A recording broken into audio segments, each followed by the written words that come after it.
Good morning, everyone. I'm just going to go ahead and start us with meditation, just like each morning.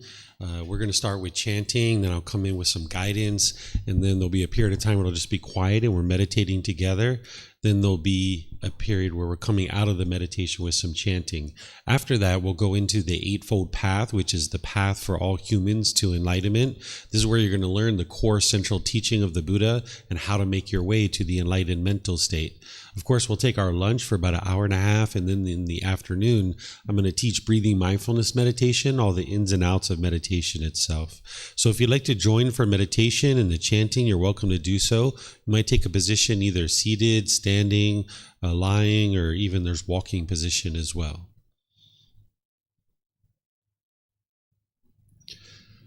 Arahang Samma Sambuddho Bhagava Bhutang Bhagavanhang Abhivateyami Savakato Bhagavata Dhammo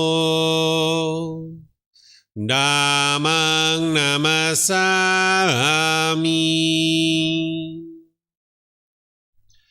Supatipano Bhagavato Sāvaka Saṅkho Saṅghang Namami Namo Tassa Bhagavato Arahato Samma Sambuddhassa Namo Tassa Bhagavato Arahato Samma Sambuddhassa Namo Tassa Bhagavato Arahato Samma Sambuddhassa Iti piso Bhagava Arahang Samma Sambuddho Vicacaranang Sammuno Sakatoro Kavito Anuttaro Purisa Dhamma Sati Satatawa Manusarang Bhutto Bhagavati.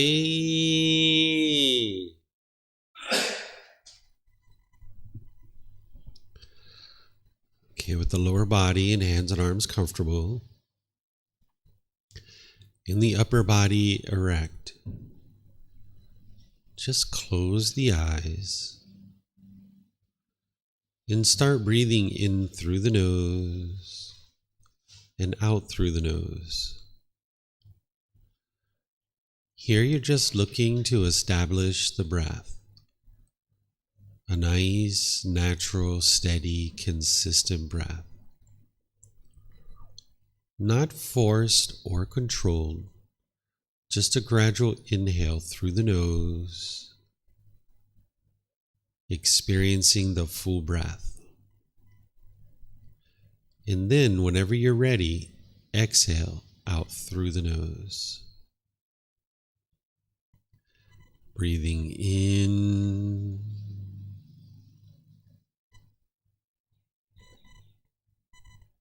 and out.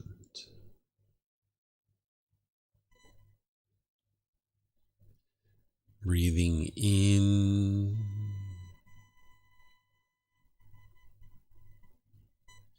and out.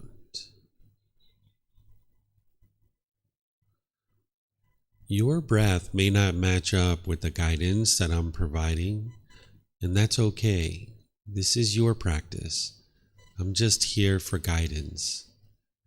You can use this voice as a reminder that whenever you get to the next inhale, breathe in gradually through the nose, developing a nice, natural, steady, consistent breath.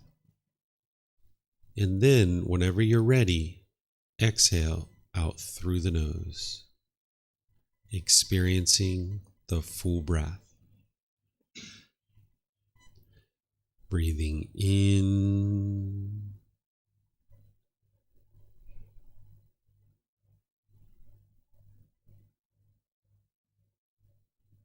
and out.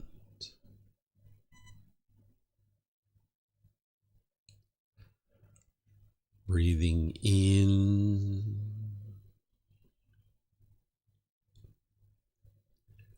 and out.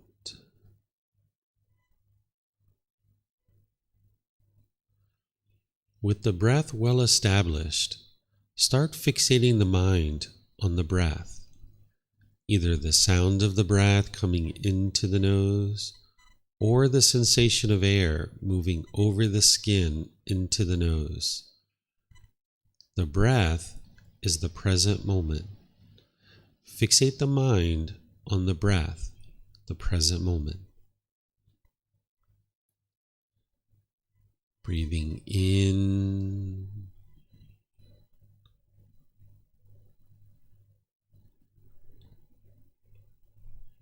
and out.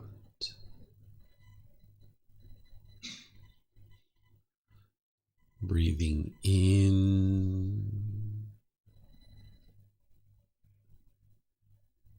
and out. With the mind fixated on the breath, whenever you notice that it moves off the breath, cut that off, let it go, and come back to the breath, the present moment. No need to observe the thought, label it, judge it, analyze it, or even try to figure out where it's coming from. Whenever you notice that the mind is moved off the breath, cut that off, let it go, and come back to the breath, the present moment. Breathing in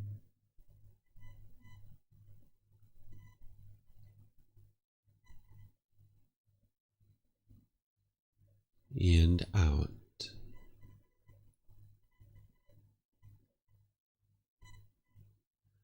Breathing in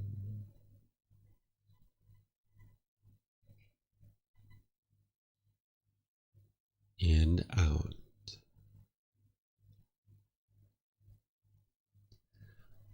I'm going to be quiet now and let you do this work of focusing on the breath, cutting off and letting go anytime the mind moves off the breath. You have nowhere to go.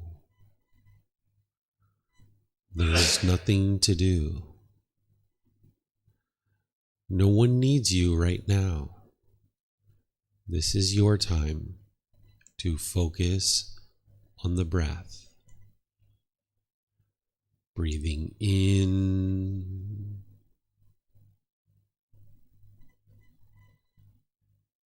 and out.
อะระหังสัมมาสัมพุทโธมหาเกวา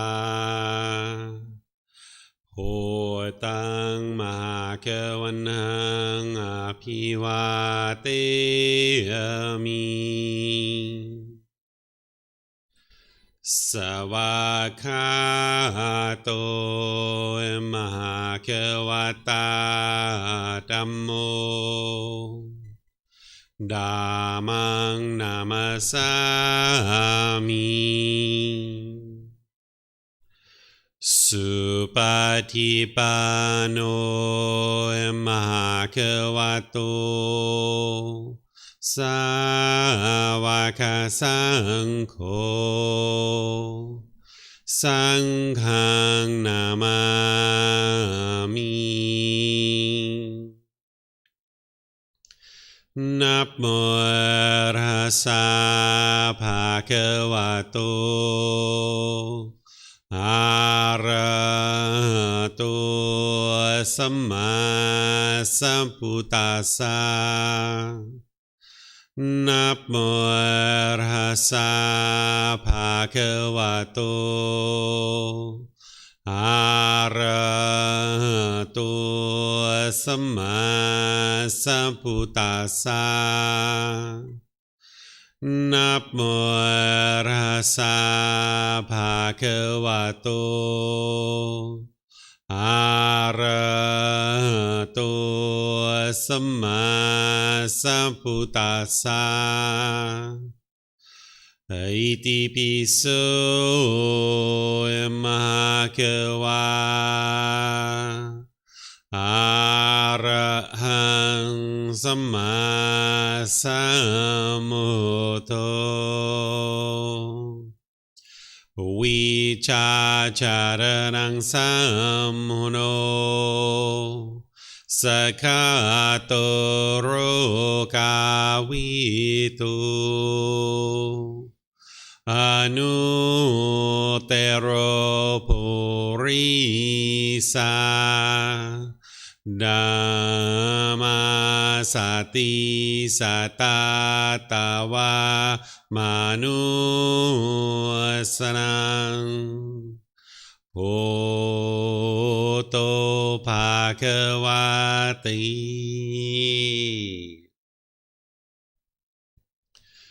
Okay, if you guys would like to slowly make your way out of meditation, welcome to all of you guys. Welcome to everyone here at the temple. Welcome to everyone who's joining us online as well. Welcome to everyone. Today is a really important day. It's a very crucial day in your development on the path to enlightenment because this is where you're learning the core central teaching of the Buddha called the Eightfold Path. This is where you're going to learn the Four Noble Truths, which is where you learn the problem in the unenlightened mind, the cause of that problem, the elimination of it, and the path forward. In just four simple statements, you get this nice little window into understanding what's causing the mind to experience what it's experiencing. And then you can understand the solution too.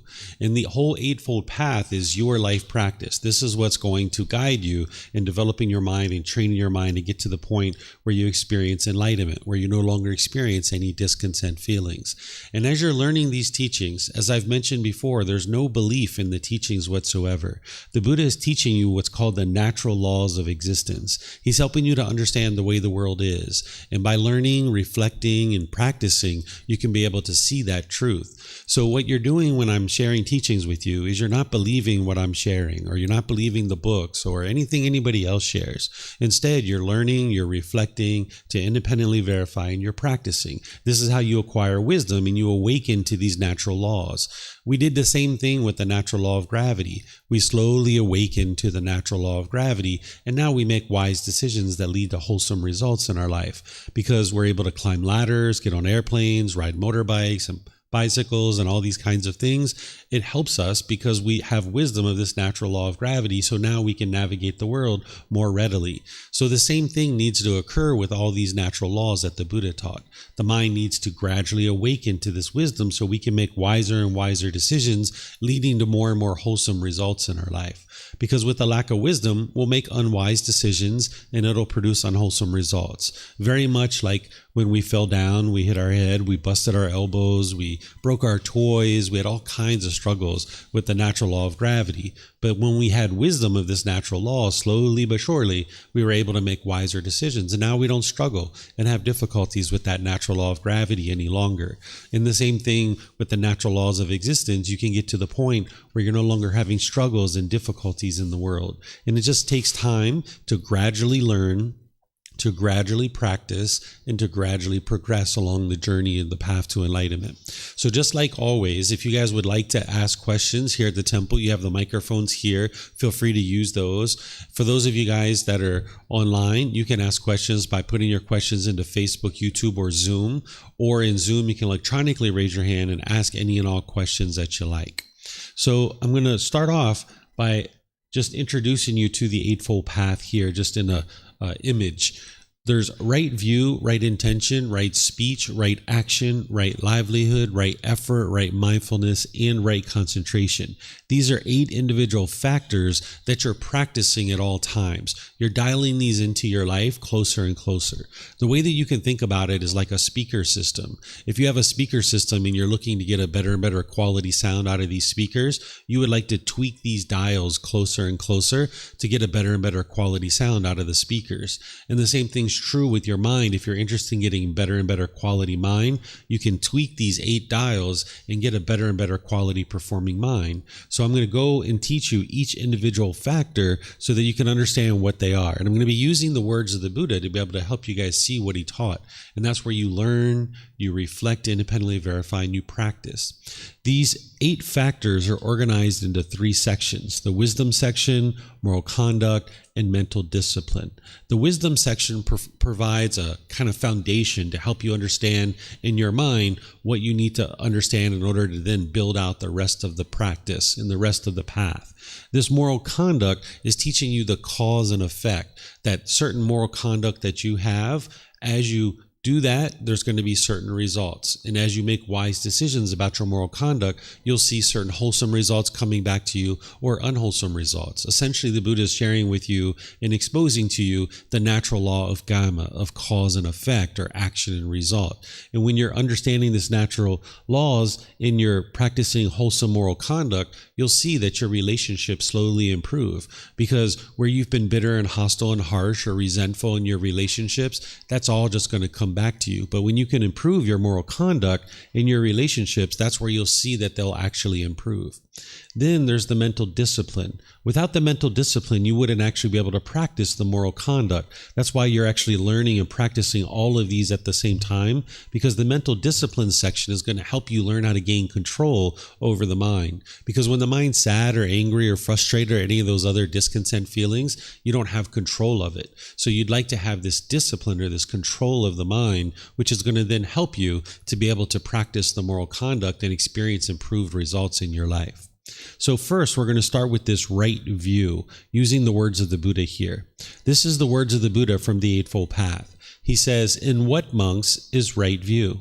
It is, monks, the wisdom of discontentedness, the wisdom of the cause of discontentedness, the wisdom of the elimination of discontentedness, and the wisdom of the way of practice leading to the elimination of discontentedness. This is called right view." What he's doing here is he's pointing to another teaching. There's a teaching called the Four Noble Truths, which is the very beginning teaching that the Buddha shares. This is where you establish right view. And here, he's not explaining the entire Four Noble Truths, because that's a teaching all to itself. He's just pointing to it and saying that's what right view is. So there's teachings that integrate into the Eightfold Path because it's a core central teaching. And what I've done here underneath of this line is I've just taken the top section of the Four Noble Truths, because there's more below this, to show you the correlation and the connection that here, this is the Eightfold Path, this is the first part of the Four Noble Truths, and you can see that connection here. So that way you can build confidence that you are able to understand the Four Noble Truths, that's what the Buddha is talking about with right view. Jacob, it looks like you have a question. You have something that you need to ask. Is the audio not working or something like that? No, the audio works, but I was muted. What does it mean by saying discontented? Just don't. Yeah, we're going to get to that here in a moment. I just thought that maybe the audio wasn't working. That's why you raised your hand. I'm going to be getting to questions once I go through probably about 20 minutes worth of talking to help you guys understand first. Okay.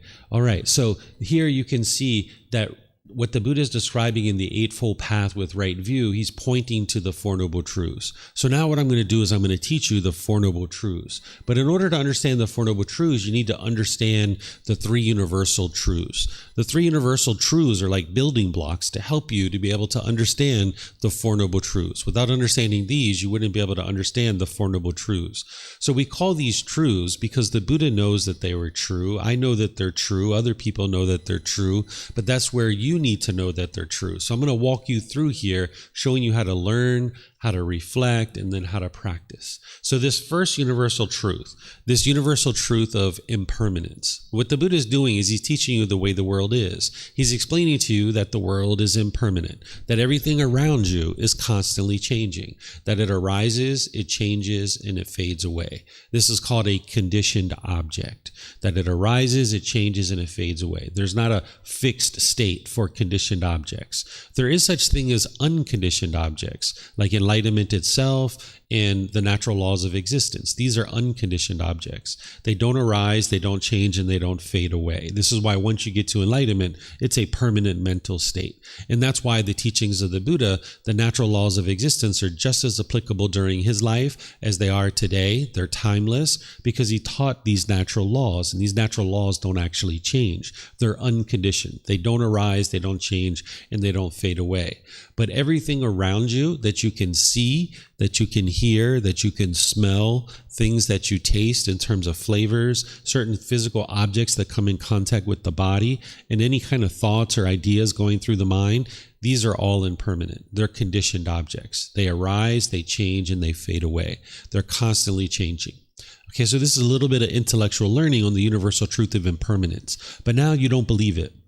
You look to independently verify it. And you start looking around the world to try to see if you can independently verify this. Because you're in the world, this is a natural law, and if this is a universal truth, you'd be able to independently verify it, and then you can have wisdom. So you start looking around the world and trying to see if you can find something that is permanent. Because if you can find a conditioned object that is permanent, then you've disproven this. So what I suggest you do is you start with something that you're very familiar with, like the human body. You're very familiar with this. You ask yourself, is this body permanent or is it impermanent? If it's permanent, it's been exactly the same your entire life and it hasn't changed at all. If it's impermanent, then that means it's constantly changing. So what would you guys say? Is your body permanent or impermanent? It's impermanent, right? It's constantly changing. Our hair is growing, it's falling out. Our height is changing. Ever since conception, we've been changing, right? The egg and the sperm came together and the body's been constantly changing ever since then. We get moles and pimples and our complexion changes. Our hair gets longer. We cut it. Then it grows again. We have all these changes that are happening. We get wrinkles and gray hair. We start losing our hair. This is all change that's happening with the physical body. What about your relationships? Are your relationships permanent or impermanent? If they're permanent, everyone in your life has been exactly the same people your entire life. Nobody's ever changed. But if your relationships are impermanent, then that means people have been coming and going in and out of your life your entire life. So what would you say? Permanent or impermanent, your relationships? They're impermanent, right? People are coming and going in and out of your life all the time. And you're coming and going in and out of people's life all the time, right? What about your bank account? Is your bank account permanent or impermanent? Impermanent? Yeah, it's going up and down and up and down. Some go up, up. Some goes down, down, down. It just depends, right? But this is constant change. What about the weather? Is this permanent or impermanent? It's impermanent as well. We can see it's raining today. Yesterday it was a little bit sunny, right? So weather's constantly changing. When you're walking down the sidewalk and you see a crack in the sidewalk, this is impermanence, right? This is change. When you're looking at a fence and you see the paint fading away, this is impermanence. When you're looking at the walls of the temple and you see the paint is fading or there's marks or holes, this is all impermanence. When you see the wood planks on the floor and they're different color, different shape, different texture, this is all impermanence. And you can go around the world and you can do this. You can look for things that are impermanent. When you look at a tree and you see up in the tree there's green leaves, and then on the ground there's like brown leaves, this is impermanence. This is change, right? So things are constantly changing. This is a very important building block to help you understand the Four Noble Truths when we get to that. The second universal truth is called discontentedness. This is what we refer to as conditioned feelings. Some people refer to this as suffering. If you've studied the teachings of the Buddha in other places, you might have heard that word used, but I don't use that word here because, in my opinion, it doesn't accurately reflect what the Buddha was teaching. In the original Pali Canon, the word dukkha is being used, and I translate that to discontent, discontented, or discontentedness. But you oftentimes will see the word suffering. So I'm going to explain to you what the Buddha taught about dukkha, and then I'm going to circle back around and explain to you what why I don't use the word suffering. So discontent, discontented, or discontentedness are conditioned feelings. What the Buddha is doing here is he's explaining to you what the unenlightened mind is experiencing. What the unenlightened mind is experiencing is a pleasant feeling, painful feelings, or neither painful nor pleasant. This is the problem that the Buddha discovered in the unenlightened mind. Those pleasant feelings are things like happiness, excitement, elation, thrill, exhilaration, euphoria. These feelings arise, they change, and they fade away. And they're based on some condition. If the mind gets what it wants, it gets this pleasant feeling. But then if it doesn't get what it wants, it gets the painful feelings like anger, sadness, frustration, irritation, annoyance, guilt, shame, fear, stress, anxiety, or some other feeling like this. And these are very painful for the mind to experience. Then there's neither painful nor pleasant. For me, I put loneliness and boredom in there, but some people say that's quite painful for them. So you could put that in the painful category if you'd like. But shyness is a good example of neither painful nor pleasant. Or if you were on a public transportation and somebody came and sat really close to you and your body was touching their body, you might say, it's not painful, it's not pleasant. Maybe the mind's kind of dissatisfied or uncomfortable in that situation. It's not pleasant, it's not painful, it's neither painful nor pleasant. And this is what this particular feeling is. So the Buddha here is explaining to you what the unenlightened mind is experiencing, that it's experiencing pleasant feelings, painful feelings, and neither painful nor pleasant. And these are conditional feelings based on some condition. So if an unenlightened being sees it sunny outside, they might get happy or excited or elated, and that's based on a condition. But now when the sun goes away and maybe it's raining, they might experience anger or sadness or frustration or agitation or annoyance or some other feeling like that.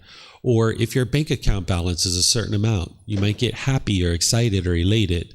And then when that changes, maybe it goes down, maybe you feel frustrated or agitated or annoyed.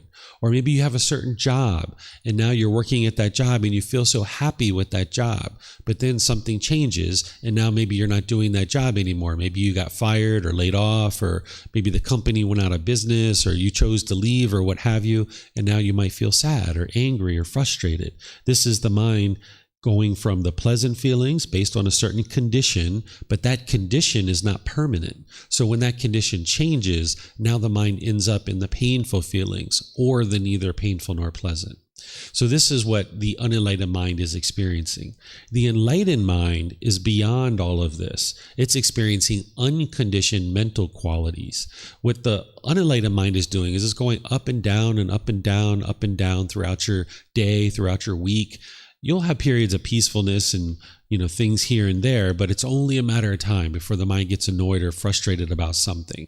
And this is just because of certain conditions that you're going to learn about in the Four Noble Truths. So the enlightened mind is beyond all of this. It's experiencing unconditioned peace, unconditioned joy. There doesn't need to be any condition met in order for that peace and joy and that happiness to exist in the mind.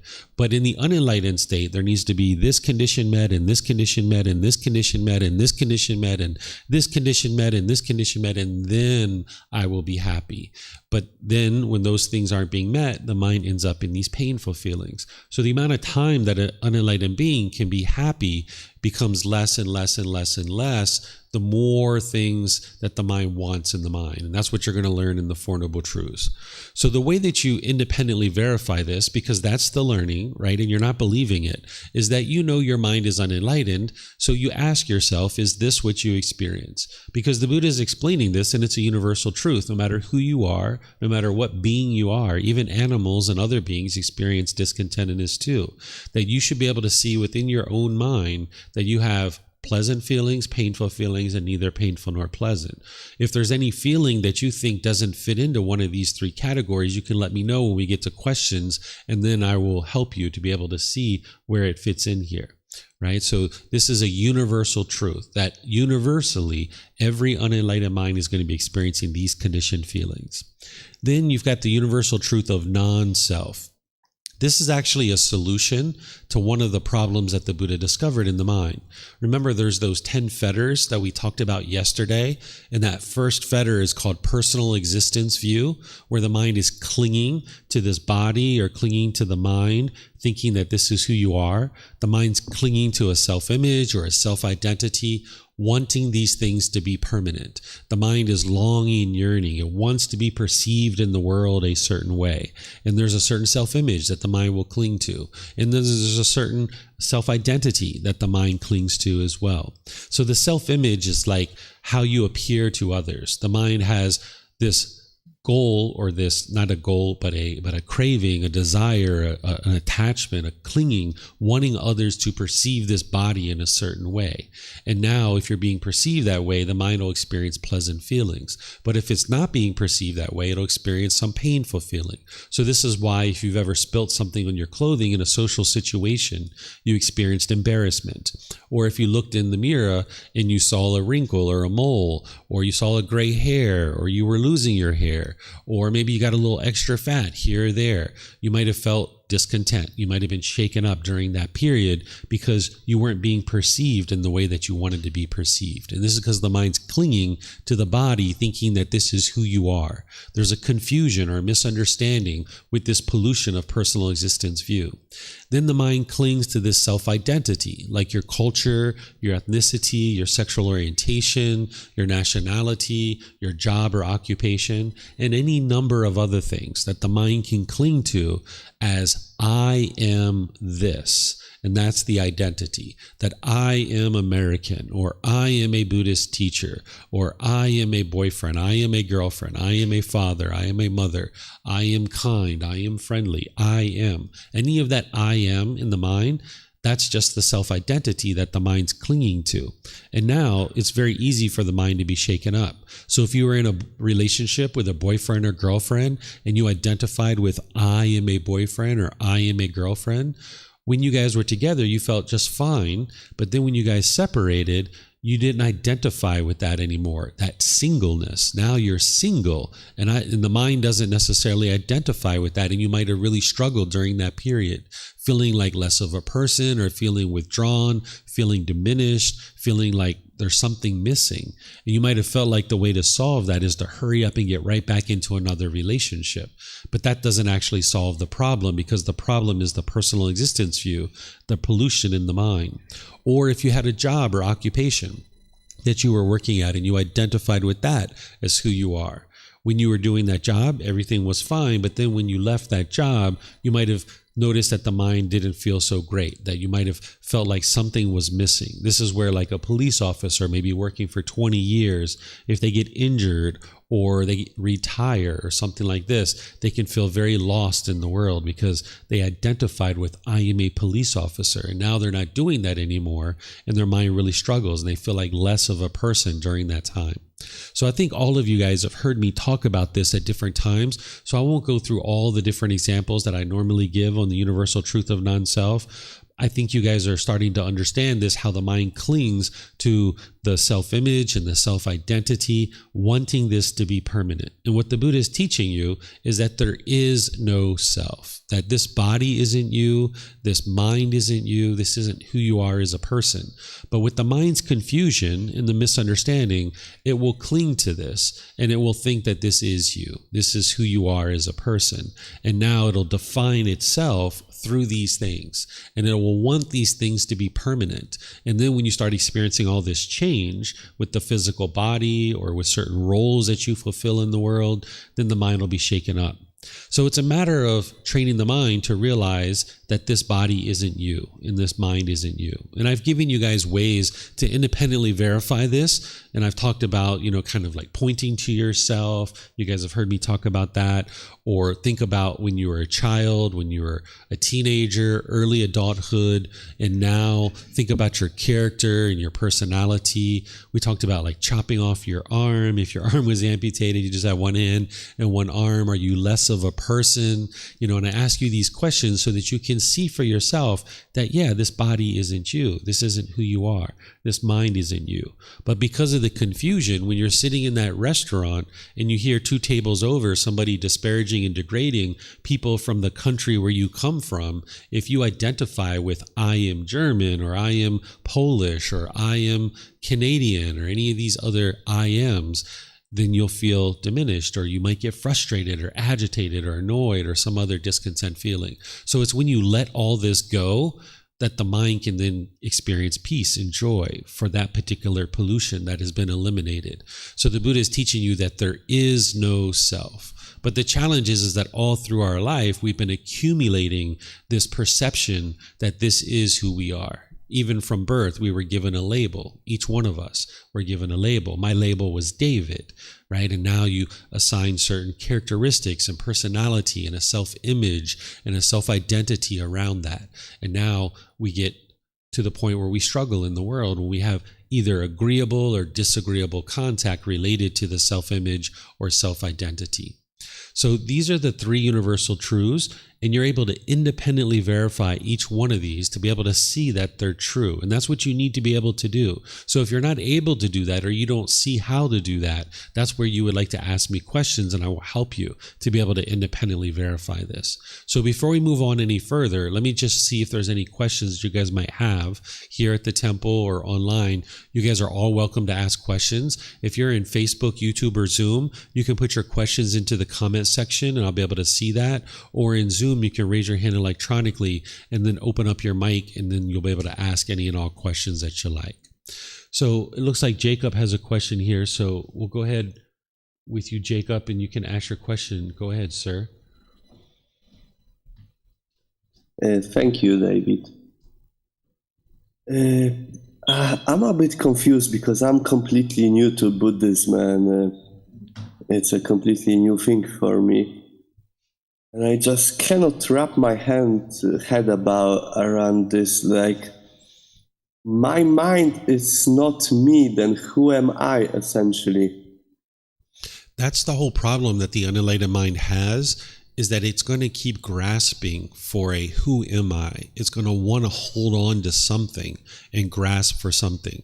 That oftentimes when people are being introduced to the universal truth of non-self, and I'm sharing that you're not the body, you're not the mind, the next question is, well, if I'm not the body and I'm not the mind, then what am I, or who am I? And that's just the mind continually trying to grasp to something and cling to something.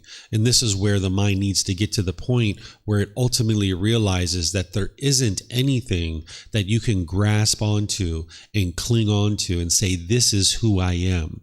Because otherwise the mind, as soon as it grabs onto that thing, whether it's a job or occupation or friends or family or a hobby or this body or mind or any choices or decisions that you're making, as soon as you grab onto those and identify with that's who you are, now the mind's going to get shaken up when it experiences either agreeable or disagreeable contact related to that, or it experiences this change related to it.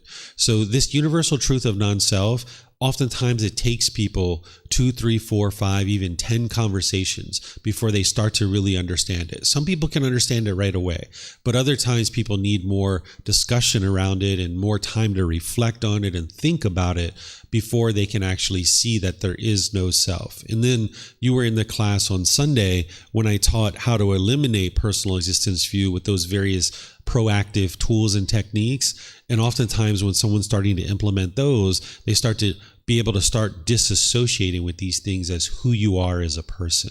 So if you're not 100% understanding it right now, it's okay. You don't actually need to understand this in order to understand the Four Noble Truths. The other two universal truths you do.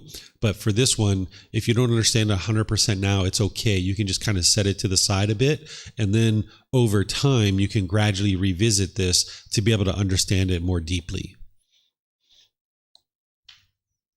Okay, thank you. Mm-hmm. So for my quick understanding, in Buddhism there is no me, there is no self, right, or something. Is that right? Exactly. There's no I, there's no you there. There is a being in existence, right? There's a physical being that you can see. There is a body, there is a mind, but the Buddha is teaching you not to cling to this and identify with this as who you are as a person. Because now, let's just say you're very youthful, maybe you're very attractive, very handsome, and you cling to that and thinking that's who you are. But now when you age and everything changes, you're going to be discontent because of that. So the Buddha is teaching you not to cling to any of these things, because as soon as you do, now the mind, when it experiences the impermanence of the physical body or anything related to the self-identity, you'll be shaken up by that. Thank you very much, David. You're welcome. Thank you very much. Okay, go ahead, Frank. What about like the idea of, okay, so I get the non-self thing, we're not, our bodies constantly changing, our jobs changing, relationships, I don't know, belongings, that kind of thing. But what about values and principles, right? So like, what if, we want to quote unquote cling on to certain things that we believe in, like loving kindness, generosity, like just certain views of the world. I mean, like, is that, something that is okay to kind of define as who we are? That's not who you are either, because if you cling to that, even it's a wholesome quality like loving kindness, in a situation where you're not practicing loving kindness, because you're not going to be practicing it fully until you're enlightened, in a situation where you're not practicing it, you'll feel discontent. Because you think that, hey, I'm loving and kind, and you cling to that as who you are. Now in a situation where you're being frustrated or angry or hateful towards somebody, you'll feel discontent because you're discontent. So you can't even cling to that as who you are, because your views and opinions are going to change. By the time you get to enlightenment, you're not going to have any views and opinions. You're going to just know the truth of it's wise to be loving and kind. It's wise to be compassionate. It's wise to be generous. You'll just know these things as truths, but you won't see that as who you are as a person. Prior to enlightenment, you're going to have views and opinions and these different things, and they're going to be constantly changing. But as soon as you grab onto one of those things and identify it as who you are, even something like loving kindness, you're not going to be permanently doing those things until you're enlightened. So as long as you cling to it and expect it to be permanent, then you're going to end up experiencing discontentedness. And let's just say you are practicing loving kindness fully. Let's just say you're always loving and kind. If your mind clings to it and thinks that that's who you are, when somebody tells you, like, you're the most rude person I've ever met, you'll be discontent because you're identifying with that as who you are, right? And that's just their opinion of them saying that. But if your mind's clinging to, I am loving and kind, now when somebody says something degrading and disparaging, you'll be shaken up by it. Your mic's turned off, I think. I haven't seen anyone changing the batteries lately. Oh yeah, this one's almost dead. I mean, I guess. Just disorienting. Yeah. That's the impermanence, right? The Buddha's teachings even explain technology. Ironic. With the batteries. So it feels disorienting, right? To not have something to kind of ground ourselves in, from a place to act from. So I guess, I mean, is your answer to that, it's like to act with wisdom, with non-attachment? Yes, 100% correct. And when you're letting go of this self-image and self-identity, it almost feels like you're walking off a cliff. You know, when we have these meditation techniques, we have these other things to kind of peel this away and strip away the self-identity. It can feel like you're walking off of a cliff because you've spent so much time accumulating an identity, and people have told you all through your life that this is what you need to do, and people have marketed to you and, you know, convinced you that I am Canadian, or I am this, or I am that, I am this, and you've identified with that for so long. So when the mind's letting that go, the mind's not getting what it wants, which is to cling to this particular thing. And when it's letting that go, the painful feelings can arise, and you can feel like you're walking off a cliff, and it can be somewhat painful. But on the other side of that is where the peace and the joy is, that as long as you cling to any of these things, your mind can be shaken up very easily. Just as soon as that craving or desire is triggered, you're going to be shaken up. But when you can let go of these things, while it's painful, it's like walking through the fire. On the other side of that, there's the fresh air waiting for you, where the peace and the joy is. Cool, thanks. Mm-hmm. You're welcome. Looks like Matt has a question too.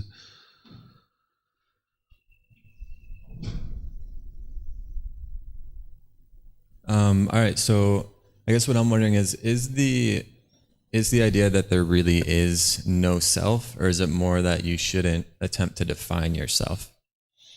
It's both. In order to deeply get into realizing non-self, you need to not define yourself through any particular thing, like your physical form, your feelings, your perceptions, which are your views and opinions, your choices and decisions in your mind itself. So you're not interested in defining yourself through those things, and you need to be able to see very clearly that there isn't anything that can be identified as this is who I am, because all these things are constantly changing. So for example, say like in the past, maybe I drank alcohol and used drugs, and now in my mind I think I am an alcoholic. And this is what they teach, right? And things like AA, in order to help you know that you should never go back to drinking again. But if you identify with that, you'll constantly maybe feel guilty or diminished or shameful. But these were just choices and decisions, right? I am not an alcoholic. I chose to drink in the past, and that was an unwise decision. But that doesn't define who I am today as a person, right? So any of these things, any physical form, any feelings, any perceptions, views, and opinions that we have, any choices and decisions that we make, and anything that's going on in our mind, it doesn't define who we are. And we need to be able to see that very clearly, that there is a physical body, there is a mind, but there isn't anything to cling to that we can say, this is who I am. Because as soon as you cling to it, it's going to change. It's only a matter of time. Okay, so with that then, there kind of is a self, but it just can't be defined, and it shouldn't be clung to? There isn't a self. Okay. The mind in the unenlightened state thinks there is. That's the confusion and the misunderstanding, that it thinks that there is a self, and that's where it keeps having problems and stumbling and having difficulties over and over and over again. So the mind thinks there's a self, but more and more when you penetrate into it, you can see that there isn't one. And that's where the mind acquires the wisdom to realize non-self. And it eradicates this pollution of personal existence view, thinking that this is who I am as a person. Okay. And then if there is no self, then what becomes enlightened? Or like who's on the path to enlightenment? Yeah, so there's the body, and then there's the mind. The mind is what's experiencing enlightenment. And then there's the third thing, which is called the person. Some people refer to this as the observer if you've been in other venues. So there's the body, there's the mind, and then there's the person. There's the person. The person is working to train the mind so that the mind can experience enlightenment. So that's another thing. When I was talking yesterday about enlightenment, if somebody comes up to you and says, I am enlightened, well, there's no I. I can't be enlightened. It's the mind that is experiencing enlightenment. It's not that I am enlightened, because there's no I here, but the mind can experience enlightenment. Thank you. Yeah, you're welcome. You have a question? Yeah, it's for me still difficult to believe if I don't identify with my body anymore. I don't identify with my mind as Leo and so on. What? Yeah.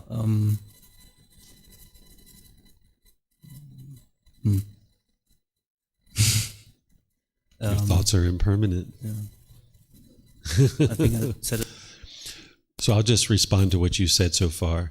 You said it's difficult to believe. Don't believe anything. Can I? Don't believe anything, but be able to see the truth. The more you peel away this misperception and misunderstanding of a self in the mind, you'll be able to see more and more clearly that there is no self. You might not be able to see that today, but the more you peel this away, you'll be able to see it for yourself. So don't believe that there's no self.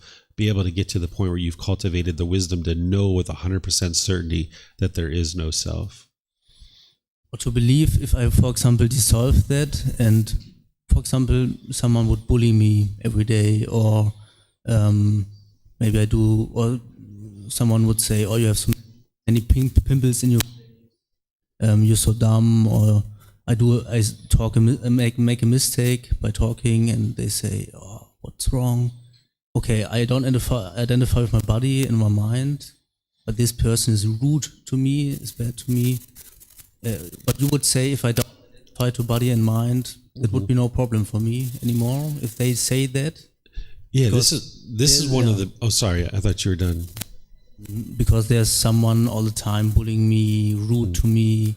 I don't know. Okay, maybe I don't identify to these things, but he's rude to this being in existence right now. So yeah, he's addressing, right? Yeah, this is one of the beauties of realizing non-self, is that when somebody's being disrespectful and rude, they're not being disrespectful to me because there's no me here. But if your mind is holding on to this personal existence view, you'll think they're being disrespectful to me and they're disrespecting me. No, they're just saying things that are disrespectful. They are functioning in a way that is disrespectful, but they're not being disrespectful to me because there's no me here. And when you realize non-self, when people are being disrespectful, you're unaffected by it, right? You might still choose to not associate with that person, but it doesn't shake up your mind. It doesn't cause any discontentedness. Where if there is a personal existence view, they're being disrespectful to me, right? This is part of the ego, right? But when you eradicate that, you can reside peaceful and joyful. One of the challenges with understanding what I'm describing to you here is that the English language is really unfitting to describe this, right? Because the English language says, I am hungry, right? I have a headache, I feel this way. And we use these words a lot. In a language like Thai that has been informed by Buddhism, because Buddhism has been here for 800 to 1200 years, in the Thai language that they speak today, it was only created about, maybe 200, 300, 400 years ago. There was that they basically standardized on their current language. So when they were creating this particular language, it was based on understanding Buddhist teachings. So when you talk in Thai, you don't say, I am hungry. You say, David is hungry. Or like when my son comes home from school, I don't say, how was your day at school? I'll say, how was Bailan's day at school? Right? That's the way I would say it in English. So you usually speak in the third person. And that helps your mind to be able to peel away this idea that there is a self. So in the English language, that's why I teach to disassociate your mind with this I and this me, and use phrases like the head hurts, or the body needs food, or things like this. Instead of my phone, it's the phone, and these kinds of things. I taught this on Sunday. I don't think you were here, or maybe you came in towards the end, but this is some of the things you need to do with the English language. Is you need to peel away, you need to modify the way the mind thinks, and this is going to help you. And if you speak Thai, you would know these kinds of things, but if you don't speak Thai, you don't know that. But in the English language, we can peel away this association with the self by speaking in this way and thinking in this way. And then ultimately, in some cases, you might just say, like this morning I said, my feet are wet. Right? But I know in my mind, these aren't mine. They don't belong to me. It's just physical structures. But for a long period of time, I went for maybe 6 months or a year saying and thinking, the feet are wet. instead of my feet are wet. But now I just say it like that because it's easier to communicate with people, but my mind knows that there's no me here. So this is one of the challenges, is that the English language is unfitting to really describe true reality, which is there is no self here, because in the English language, it reinforces the self. You have a question? I think Lila has a question.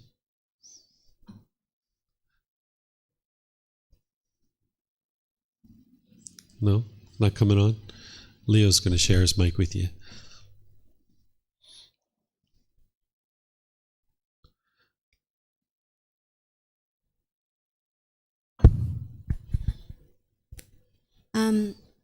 I can remember like the first time I really noticed my observer, and it was with Iboga.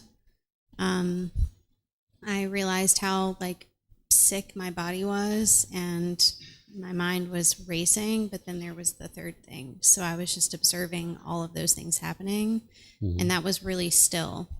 There was no anything in that part of my mind, or the observer mind, like no, I wasn't really experiencing the sickness that my body was going through or the anxiety in my mind.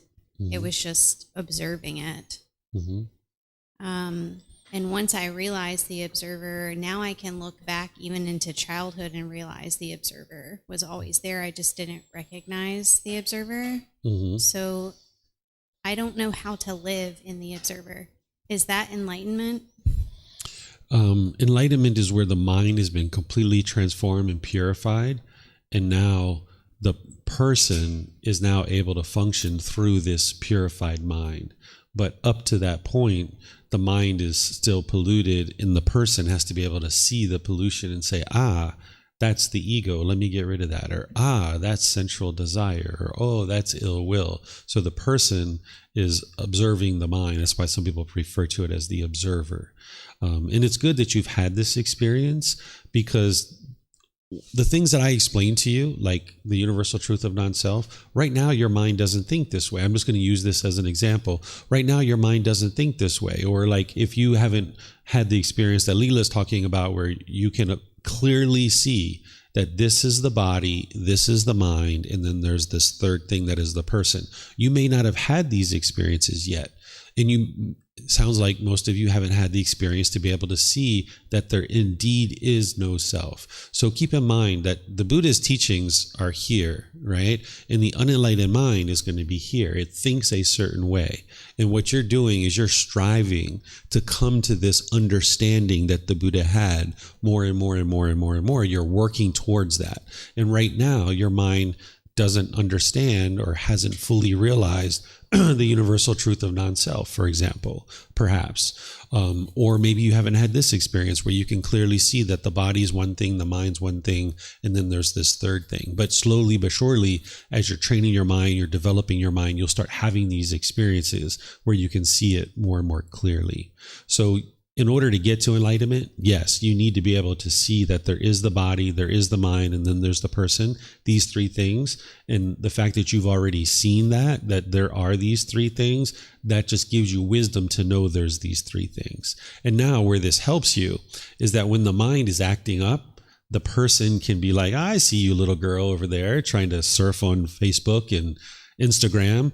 I'm going to delete that, and I'm not going to let you do it. And your mind's like, no, don't do that. Don't do that. Right. And the person's like, yep, we're deleting Facebook. Sorry. Too bad. Once I had the observer experience, that is really when a lot of things in my life changed, because they were no longer fun to me, because I could never abandon the observer. I couldn't trick the observer. So when I would go out drinking or get drunk, my body would be drunk or my mind would be drunk, but the observer was always just steady. And I was like, wow, I can't, like, alcohol is usually an escape. And I was like, wow, I can't escape anymore. Like, I can't unsee the observer anymore. So it became very unfun to be drunk. Yep. Yeah. So these are some of the realizations that an individual needs to have on their way to enlightenment. And when we talk about a realization, you're cultivating wisdom and you're able to see the truth. You know, the Buddha had that realization we talked about yesterday, where when someone offered him rice, he had the realization that when he was in the palace, he was living these sensual pleasures. And when he left, he was living this life of asceticism, that he took it to the point where he was eating 1 grain of rice per day. And then he had the realization that there's this middle way. And then he started to understand that middle way. He started cultivating that wisdom of the middle way. So your mind is usually going to be living on one side or the other. That's what the unenlightened mind does. And more you need to realize this middle way, cultivate the wisdom of this middle way. And some of these things like the universal truth of non-self, the mind's just not going to get it right away. It just doesn't get it. And that's where you just need to keep working at it and chipping away at it, using the tools and techniques to work towards realizing non-self and realize it's gradual training, gradual practice, and gradual progress. Because the universal truth of impermanence, people get that right away, right? The universal truth of discontentedness, got it. All right, understand it. With a little bit of thought, a little bit of reflection, okay, starting to understand. Universal truth of non-self, it takes a bit more time. I've seen some people take up to a year to be able to understand this, or even longer. And then in terms of getting rid of it, it takes some time. But there's some people who get it right away. Boom, they can get it right away and they understand. It just depends on where you are in your development. So understand, if you guys are having any issues with any of these things, including the universal truth of non-self, you're going to need to think about it. You're going to need to reflect. You're going to need to bring your practice up to where the Buddha was understanding these things. And that's what led to his peace and joy. And of course, your mind isn't fully understanding those things right away. And that's why it experiences the certain struggles and difficulties that it does. But slowly but surely, as you reflect and as you train, your mind will come up to that understanding if you keep working at it with diligence. I'm so sorry if I'm talking too much. I just wanted to share something that kind of clicked with me yesterday.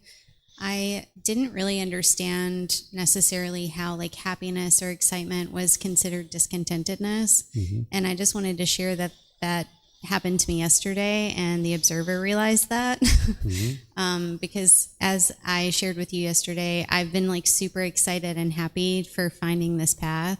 And then yesterday it just fell, right? Like the happiness disappeared because it was impermanent. And I felt the opposite. I felt sad, and I was like, wait a minute, that's why this doesn't work. That's why clinging to that excitement and happiness doesn't work, because you're going to immediately feel the opposite. But the difference was that I didn't let it like take me down a spiral or give me all of this doubt or give me all of this fear about what I'm doing. I just recognized it and was like, oh, okay, now I see. Like you can't have it without the fall and the opposite, which is why it doesn't work. Yeah, as soon as you allow the mind to get those conditioned pleasant feelings, the painful ones are waiting for you right around the corner. All right, thank you. You guys have questions too?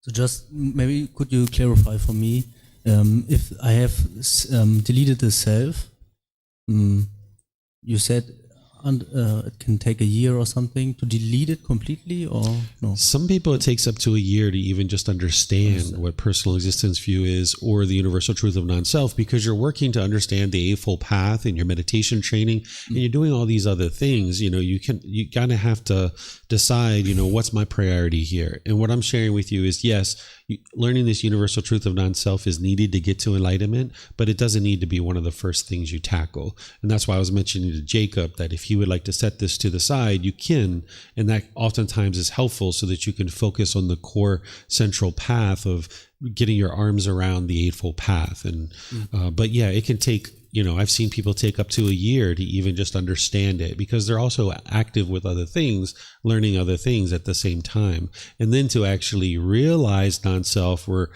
that means that you've eliminated personal existence view, that can take even longer. So everybody's a little bit different. I've seen some people tackle it right up front too. So everybody's different. That's impermanence.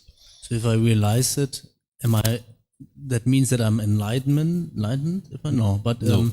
Do I have still, for example, I realize non-self, but someone makes fun of me, I wouldn't get angry anymore in this particular point? Okay, but there's still ego, could be ego, or other things which bother me where I get angry, or discontent could be still, right? Yeah, Okay. so this is just one aspect of purifying the mind, because remember, there's 10 fetters. So when you eliminate personal existence view, you won't get discontent related to that, related to your self-image or self-identity. You won't experience discontentness related to that. But you still have central desire. You still have the conceit, which is part of the ego.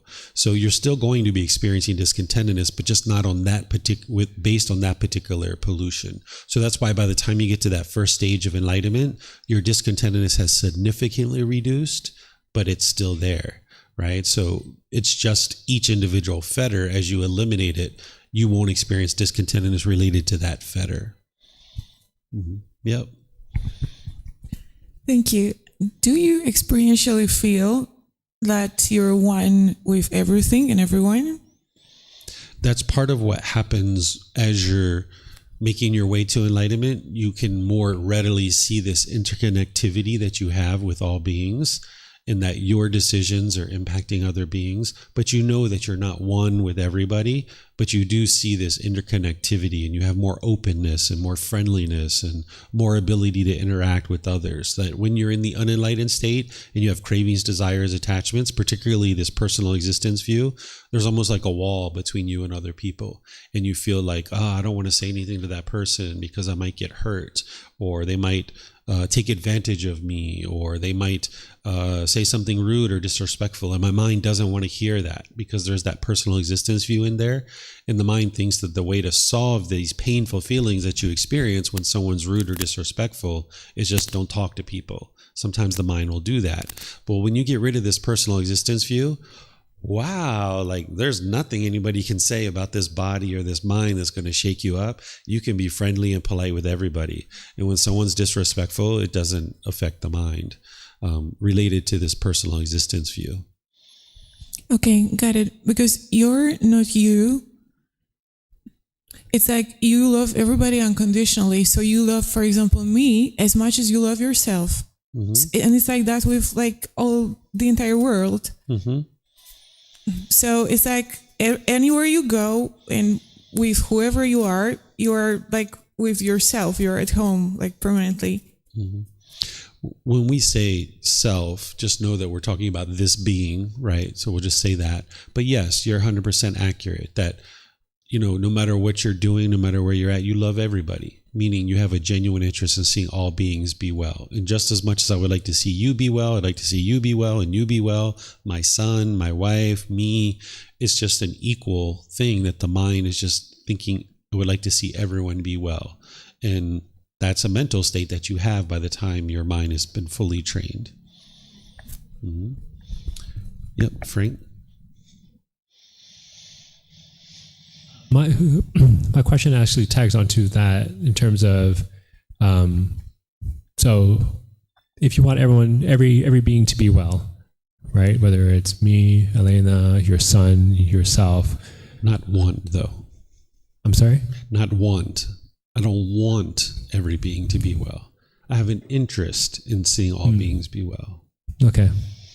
So then, but there's still like certain responsibilities or, if you are not, so, okay, it's kind of like two parts. So you have an interest in all beings being well, but when push comes to shove or with limited time and such, right? I mean, you would place more emphasis on having yourself be well or your son be well, partly because of roles and responsibilities, right? This is based on your role. Right? Your role is different from person to person, but your love is the same. Right. So my actions and my decisions in my son's life is going to be different than my actions in your life, right? But I have the same genuine interest in seeing you and him be well, but the choices and decisions that I make in our relationship, him and I versus you and I, is going to be different because of our role. Right. And then when it comes to the fact that, so I understand that, I am not my job, I am not my nationality, I am not my body, not my mind. But in the world, there's a tendency that if we do, quote unquote, own certain things, right, that we're more likely to take better care of them, right? Like, I have more of an interest in ensuring that my scooter runs well rather than like someone else's, right? So I'm trying to reconcile that. If we are not our body, if we are not our mind, then, you know, like why like optimize or take care of it if we're not those things? Like, where's the motivation there? That's where your wisdom comes in.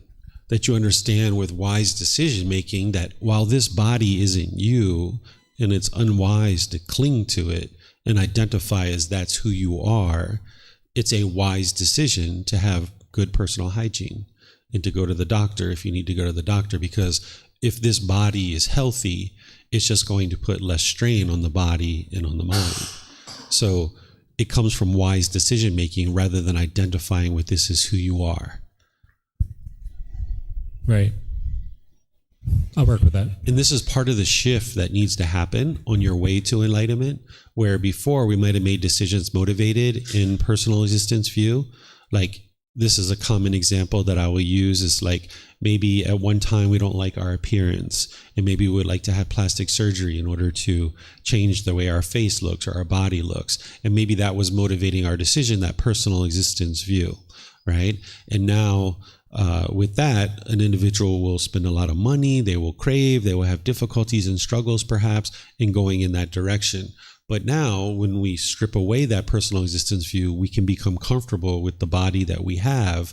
And now we don't crave it to be any way different, but we still make wise decisions to make sure it's healthy.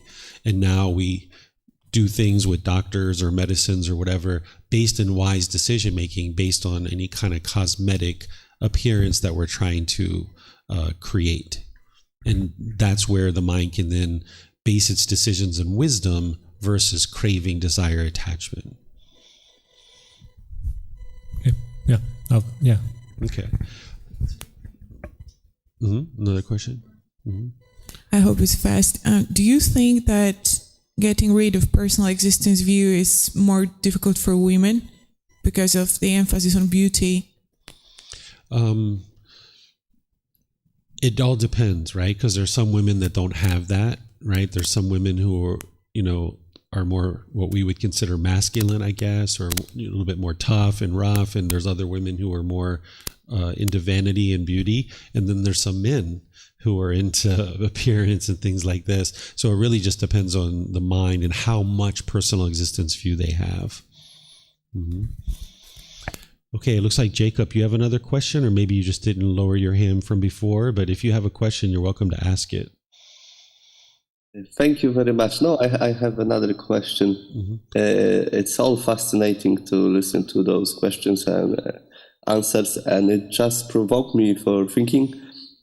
So I would like to ask a question about Buddhist monks, because obviously they wear certain clothes, going to temples. How they identify, because their life it's really about their religion, and from me standing somewhere aside, I see it like they identified as monks. If someone will ask them who you are, they will say I'm a Buddhist monk, or what will be their answer? Because I'm just very fascinated by that, because I feel like this could maybe explain me to a bit better the non-self phenomenon. Okay, sure. So it's a matter of understanding the role that you fulfill in society without identifying with that as who you are as a person. So we can't say that every Buddhist monk thinks a particular way, because not all of them are training in the teachings. And I don't consider Buddhism a religion, even though it sounds like you're sharing that, but I don't think of it that way. But let's just use this example that you're describing in relationship to me. So if I go to a hospital, for example, and they have on a form, what is your occupation? And I might say teacher. Right?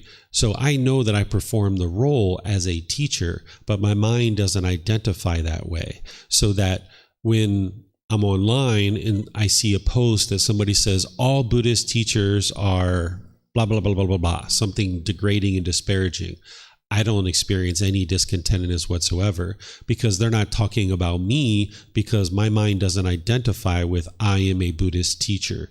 So even though someone may understand that they're a monk or they're a teacher, and that's the role they're providing, their mind doesn't have to cling to that as their identity and who they are as a person. Therefore, they won't be shaken up in those experiences. But whether somebody's actually realized non-self is a whole nother topic. So not every Buddhist monk has realized non-self. Okay, I understand, because I was thinking about it, because when I think about the Buddhist monk, I picture those people in like orange clothes, if you know what I mean. Maybe that's just me from the movies.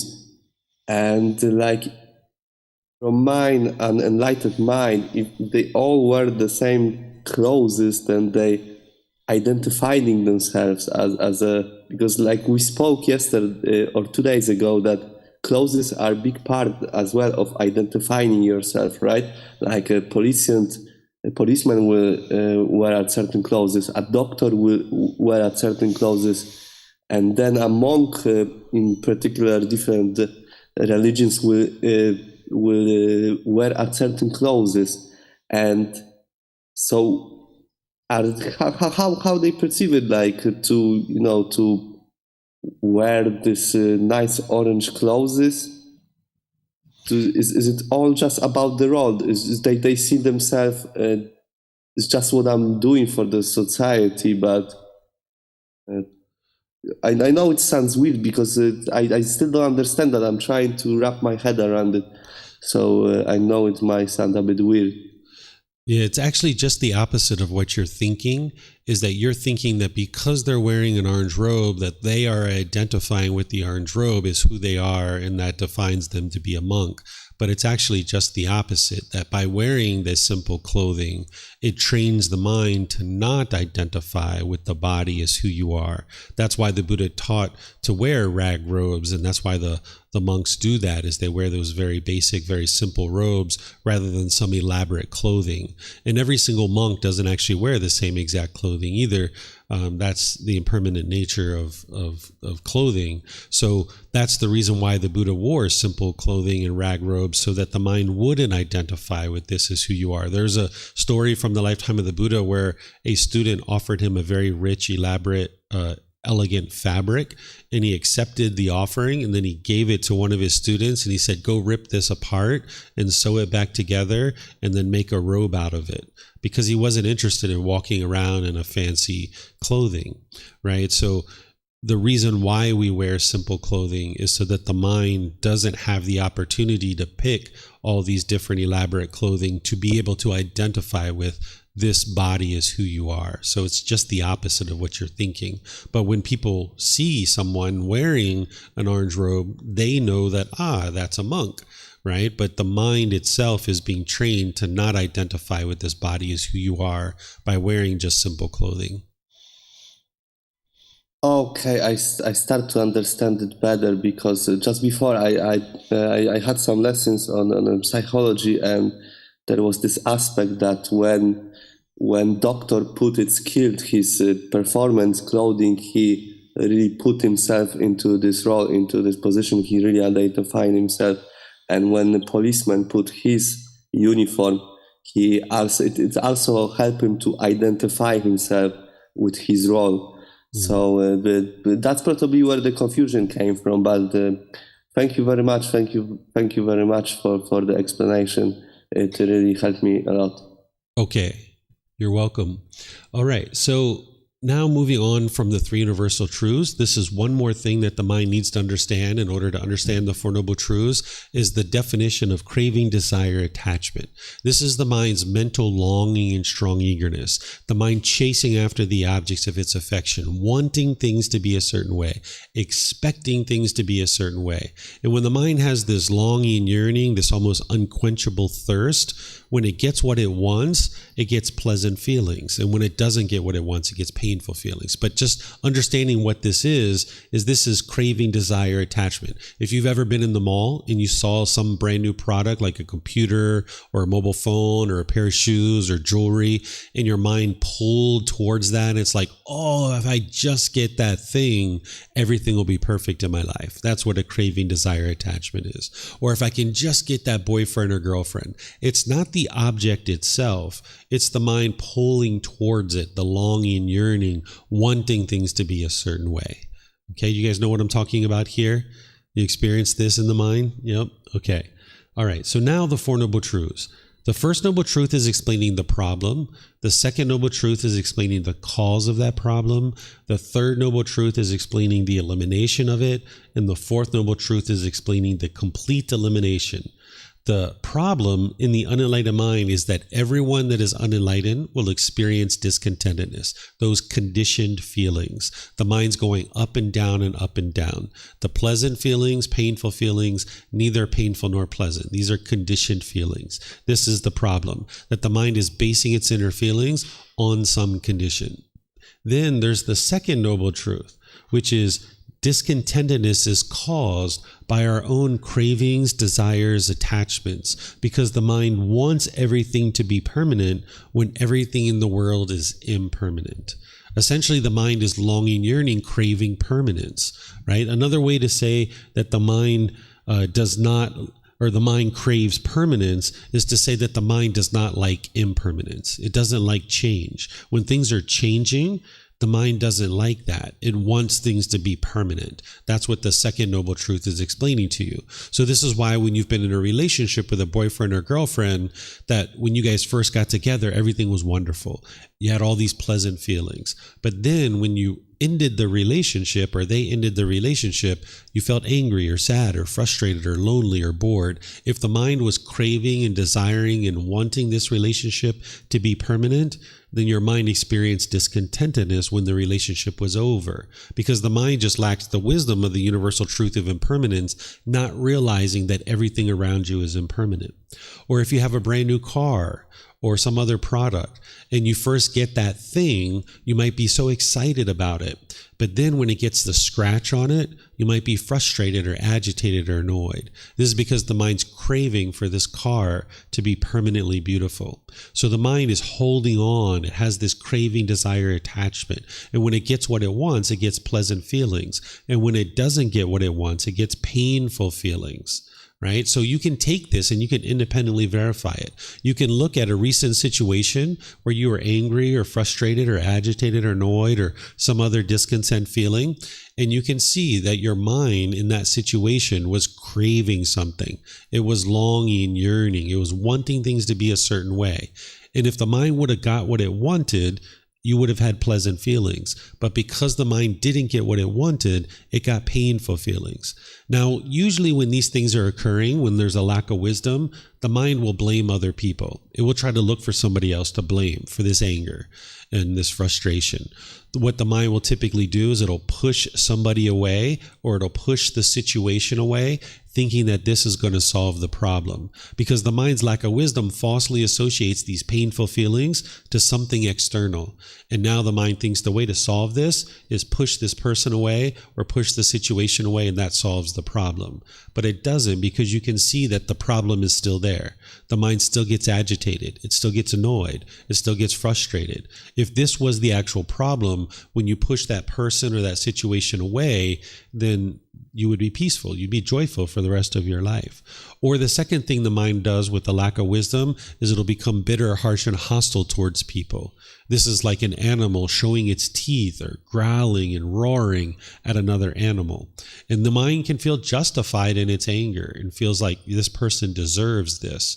Or the third thing you might do is you might put your expectations on people and try to control people and get people to do things your way. Right? These are the three things that the unenlightened mind does when it has a lack of wisdom. It experiences those painful feelings, is it'll push people away, it'll be bitter, harsh, and hostile, and it'll put expectations on people. And then in this situation, you can't live harmoniously with all beings because the mind is falsely believing that something external is causing these painful feelings. And this is all because of a lack of wisdom of this second noble truth. So you can look at your life and you can see every situation where you've ever been discontent. It's always because of craving, desire, attachment. Even though in the past, we've been in arguments with people, adamantly trying to convince them that they were making us angry and that they had to stop doing what they were doing. And if they stopped doing what they were doing, you would stop being angry. But this isn't actually true. It's the mind is just craving this person to be a certain way and wanting this person to do things a certain way permanently. And that's just not possible. So you can independently verify the second noble truth. Then the third noble truth is explaining to you the elimination of discontentedness is possible by eliminating craving, desire, attachment. Since craving, desire, attachment is the cause of the problem, which is the second noble truth, then the way to eliminate discontentedness is to eliminate the cause, eliminate craving, desire, attachment. And then the Buddha gives you in the fourth noble truth, the path to eliminating discontentedness is the Eightfold Path. That's what's going to eliminate all your craving, desire, attachment. So when you learn and practice and develop the Eightfold Path, that's going to eliminate your cravings, desires, attachments slowly but surely, and you'll see your mind becoming more and more peaceful and more joyful in this enlightened mental state. So this is the Four Noble Truths. In 4 simple statements, you can have this breakthrough to finally understanding what's been causing these problems all along. This is why the mind hasn't been able to solve the problem, because it didn't know what the problem was. It didn't know what the cause of that problem was. It didn't know the elimination. It didn't know the path forward. So a Buddha figures this out. And now when he's figured it out, he shares it with other people in a way that can be independently verified, so that then you can practice and train your mind to eradicate discontent feelings. Okay, so this is the Four Noble Truths. What you're doing here is you're establishing right view, this first step on the Eightfold Path. Establishing right view means that you have the view that craving, desire, attachment is causing your discontentedness. That is right view. Wrong view would be to blame other people.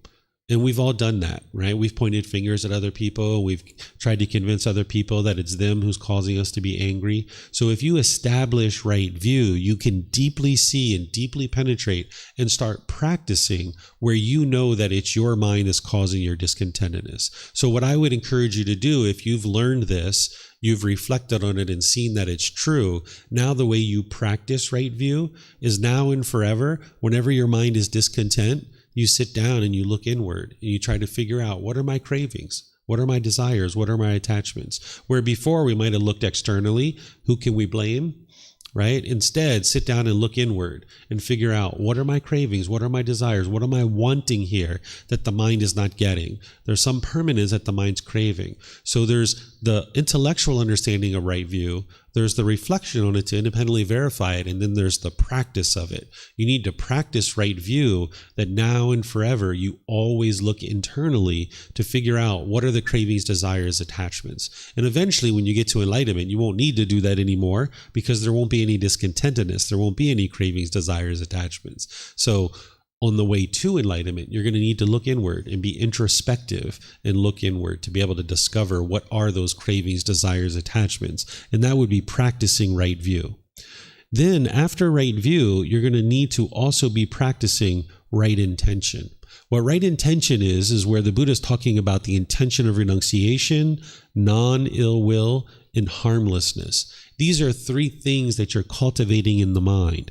Some people translate this as right thinking or right thought, right? Because this is an intention. This is the development of the mind where you're practicing renunciation, non-ill will, and harmlessness. What renunciation is where you're willing to let go and give up your unwholesomeness, that you're willing to get rid of your false beliefs and opinions, right? But you're not getting rid of your false beliefs and bringing in new beliefs, right? What you're doing is you're cultivating wisdom, and you can see with this wisdom, whoa, this thing over here that I'm believing, it's not true.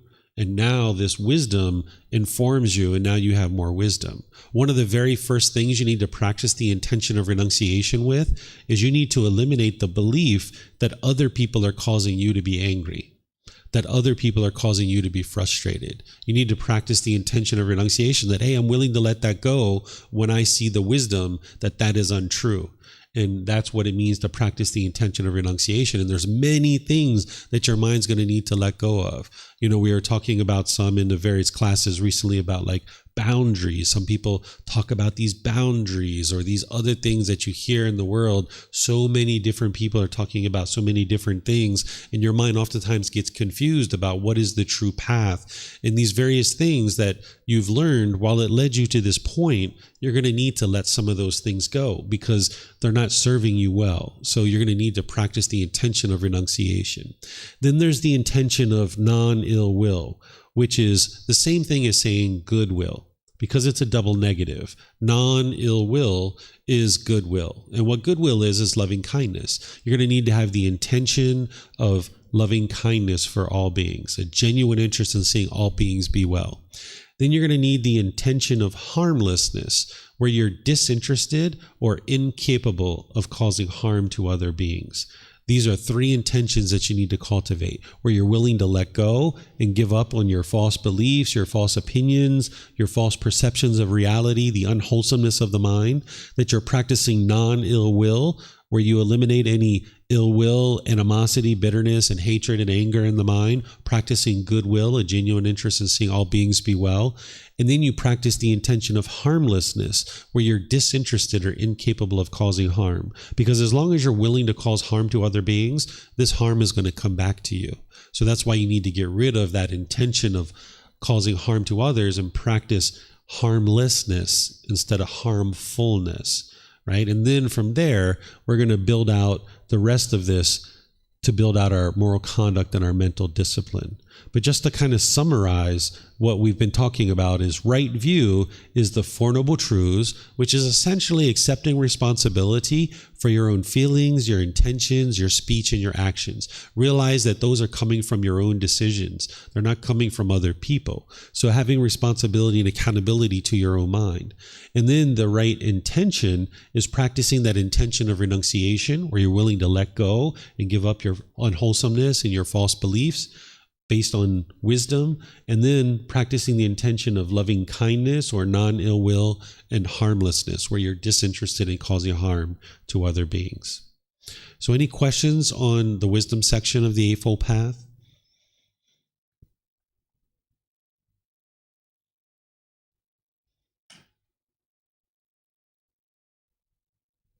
Just going to check Facebook here. Okay, Jacob, go ahead, sir.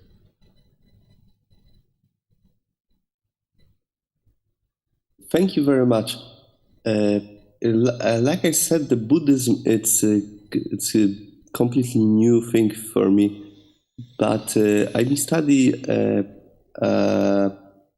psychology, and one of the canons I've been following is that if I get triggered by something from outside, this would be just the information from me that there is something to work on inside. It wouldn't be the person. It wouldn't be anything. That would be just the information. My feeling will be information that there is need to be put the work inside. Would you say that this because I've been following this for a quite while, is that will go into what we've been talking about, or should I modify it in any way? Yeah, one of the things that I teach in the first book and in the different programs is that you can use this discontentedness like a red light on the dashboard of your car. It's indicating to you that you have cravings, desires, attachments, and that's what's being triggered. So when you're experiencing anger, sadness, or frustration, or any of those conditioned feelings, pleasant feelings, painful feelings, or neither painful nor pleasant, that's the indication to you that your mind still needs more work, that there are certain cravings, desires, attachments that are producing that. And that's where you sit down and you look inward and you become introspective and look to identify what are your cravings, desires, attachments. And where you have difficulties discovering those, that's where you come to a teacher, and then we help you to be able to develop the skill and ability to be able to look inward and see your own cravings, desires, attachments, because you're going to need to build that wisdom. So 2, 3, 4, 5 times of doing this, you'll be able to build the ability to look inward, see your own cravings, and then eliminate them. So what you're describing is what I would recommend, but I just would use different language, because it's not somebody else that's triggering you. It's that you're having contact through the 6 sense bases, and now it's triggering one of your cravings, that the mind itself is causing this. It's not something external.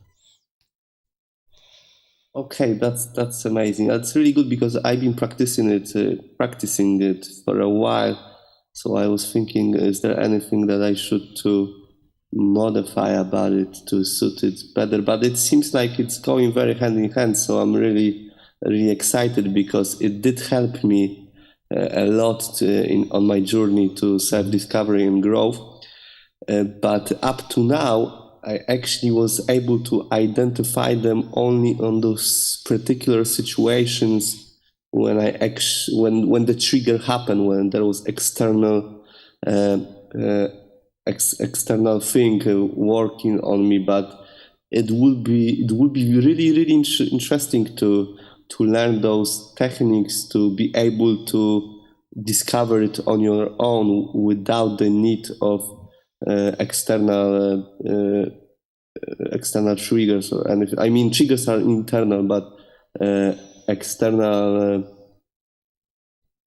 contact with something that caused the trigger inside me, because that's how I've been working on myself toward this moment. So it's really, really fascinating to hear that there will be a way to work on that just from the introspective way. I'm really excited about it. Thank you very much for your answer. Okay, Jacob. Okay, so what I'm going to do here is I'm going to take a break so that you guys can stretch and give your mind a little bit of a break. It's about 10 minutes to 11. So let's come back at 10 minutes after 11, and then we'll pick it up and continue through the rest of the Eightfold Path.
Okay, I'm going to continue on now that we're back from our break. It's basically 10 minutes after 11.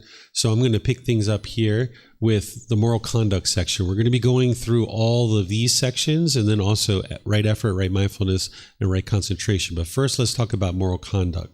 Whenever you're learning moral conduct in the teachings of the Buddha, it's important to understand what he's explaining to you is the natural law of karma, of cause and effect, or action and result. Some people refer to this as karma. This is the Sanskrit version of this word, where the Pali version is gamma. Right? So I use the word gamma because the original teachings of the words of the Buddha are in the Pali language. If this translated to just one English word, I would just use that because it would be easier for everybody, but it doesn't translate to just one English word, so I still need to use this word gamma. So whenever you hear this, just think about it as the results of your decisions. It's a natural law. It's not about punishments and rewards. It's not about who's to blame or who's at fault. It's just showing you that there's a certain cause and there's going to be a certain effect, or there's going to be a certain action, there's a certain result. Essentially, there's a certain decision that you're making, and then based on that decision that you're making, there's going to be a certain result, right? And that's what the natural law of karma is. It's your life, your decisions, and your results. So when you're learning about the moral conduct, the Buddha is showing you the causes and conditions that lead to either wholesome results or wholesome karma, or unwholesome results or unwholesome karma. And we're going to talk about the natural law of karma in detail on Thursday, but even here, the Buddha is exposing you to this natural law of karma.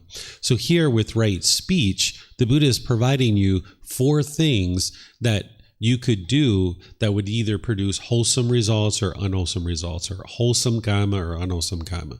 So here under right speech, he's talking about refraining from lying, slander, harsh speech, and frivolous speech, because all of these are based in craving, desire, attachment. Remember, the Eightfold Path is to eliminate craving, desire, attachment. When the mind is lying, there's something that the mind wants, and if it tells the truth, it doesn't get what it wants, and that's why the mind's going to lie. So if you're going to eliminate your cravings, desires, attachments, you're going to need to be truthful and not lie. Same thing with slander. When someone's gossiping or slandering, then what's happening here is the mind has a craving to look good yourself, and the mind thinks that if I diminish this person and make them look lower, then I'm going to look better. It's kind of like, let me put out their candle so my candle shines brighter. But this doesn't actually work. If you have 2 candles in the room's going to be brighter.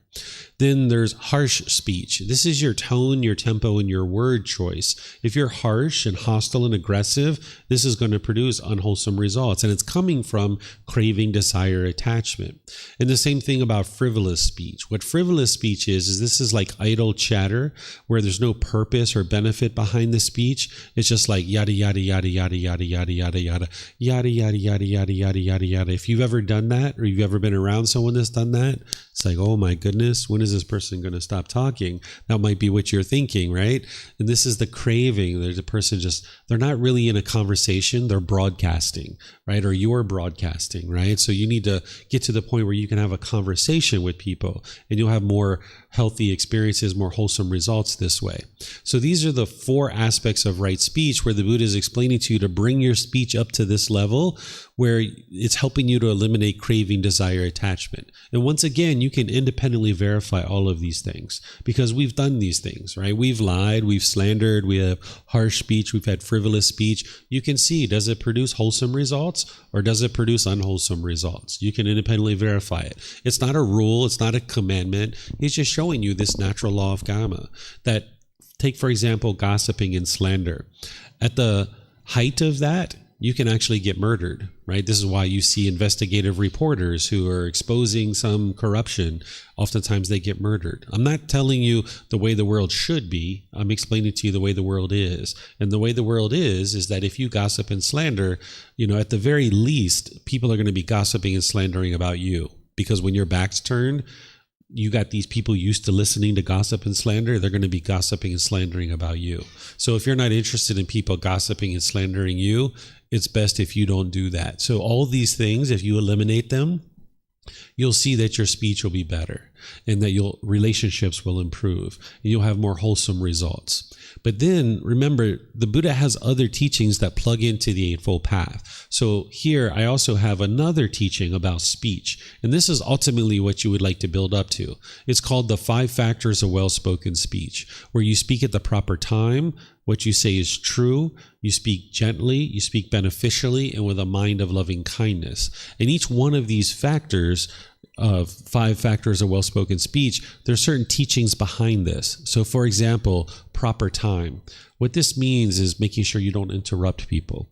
When you're interrupting people, there's a craving there. There's a longing, yearning. I just want to hurry up and talk, right? And your mind might be longing, yearning there. So you would like to restrain the mind. And of course, sometimes you might interrupt somebody by accident. You maybe thought they were done talking. There's no craving behind it at all. You just thought that they were done and you started speaking. And in that situation, you're like, oh, I'm sorry, go ahead, right? But if you regularly interrupt people, this is from your craving, desire, attachment. The other aspect of proper time is making sure your mind is the proper time. When you're angry, when you're frustrated, when you're agitated and annoyed, this isn't the proper time to talk, because the only thing that's going to come out is anger and hostility and bitterness. You're going to damage your relationships. And then the third aspect of this is making sure it's the proper time for the other person. Right? That if the other person is just coming home from work, for example, that's not the right time or the proper time to tell them that, hey, we got a notice in the mail that we didn't pay our rent and we're going to get kicked out in 3 days if we don't pay it. They just got home from work, right? Just let them come in, put their stuff down, take off their shoes, get some water, get some food. And then you might check in with them. Hey, how was your day at work? Oh, it was horrible, right? Probably not a good time to talk to them about this thing. Wait till tomorrow. Right? Give them some time to decompress, right? Or if they're like, oh, it was a great day. Oh, is this a good time to talk about something important? Yeah, sure. What do you got? Well, if you don't have a craving, desire, attachment, you'll be completely comfortable if they say, yes, let's talk about it. Or if they say, no, I'm not interested in talking right now. You should be just fine.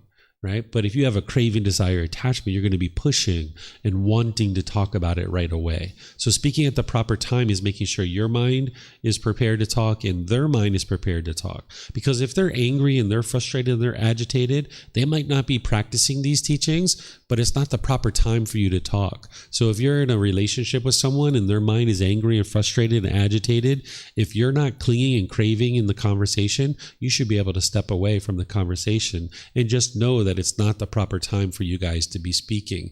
And this will result in more improved conversations for you.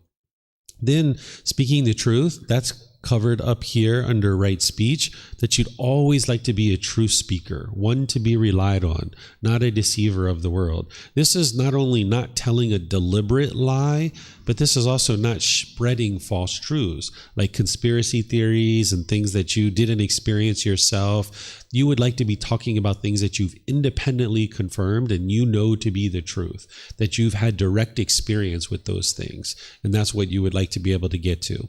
Speaking gently, this is your tone, your tempo, and your word choice. You're going to need to pay a lot of attention to this. And this is going to be more challenging for you in relationships where you have craving, desire, attachment.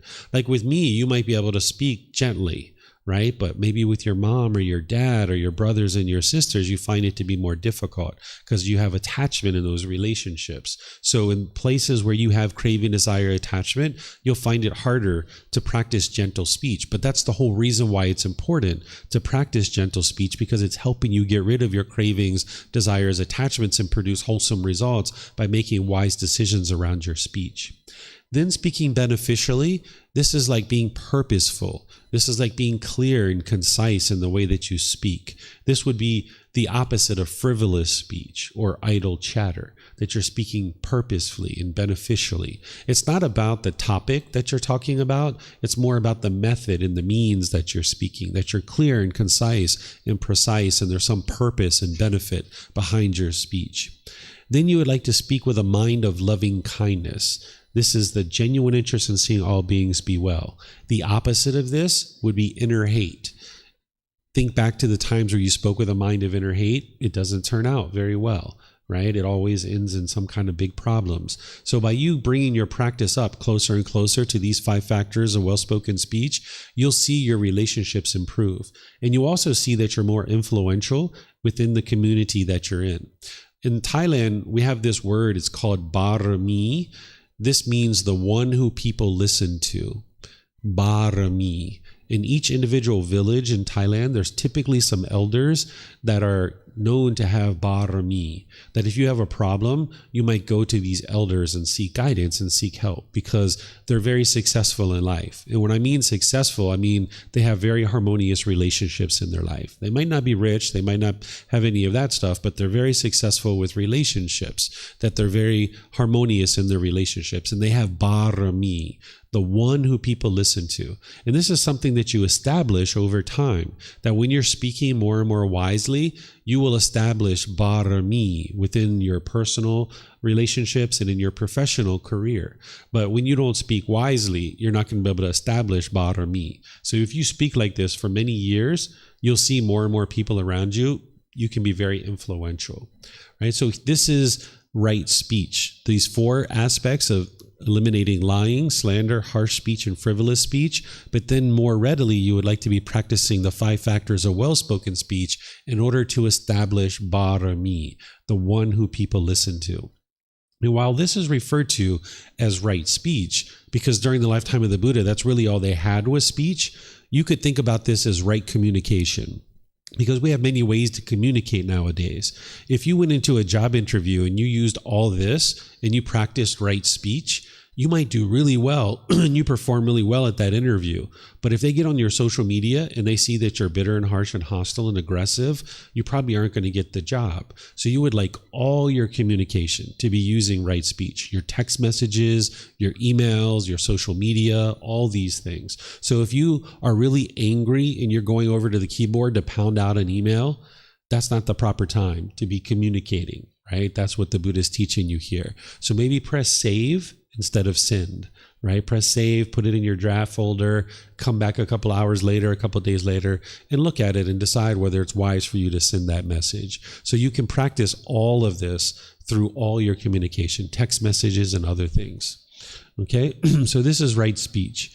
There's a lot of details that I share in this book, Developing a Life Practice, The Path That Leads to Enlightenment. This is just a little bit, but I go through each one of these factors in the book and explain to you in detail what it is. And this is just a little bit of that to remind you to look at the book and read the book so that you can understand what I teach there in terms of speech. When all else fails, if you can remember to be polite, kind, friendly, and respectful in your speech, this will really help you. But more readily, you would like to be practicing what the Buddha is teaching here.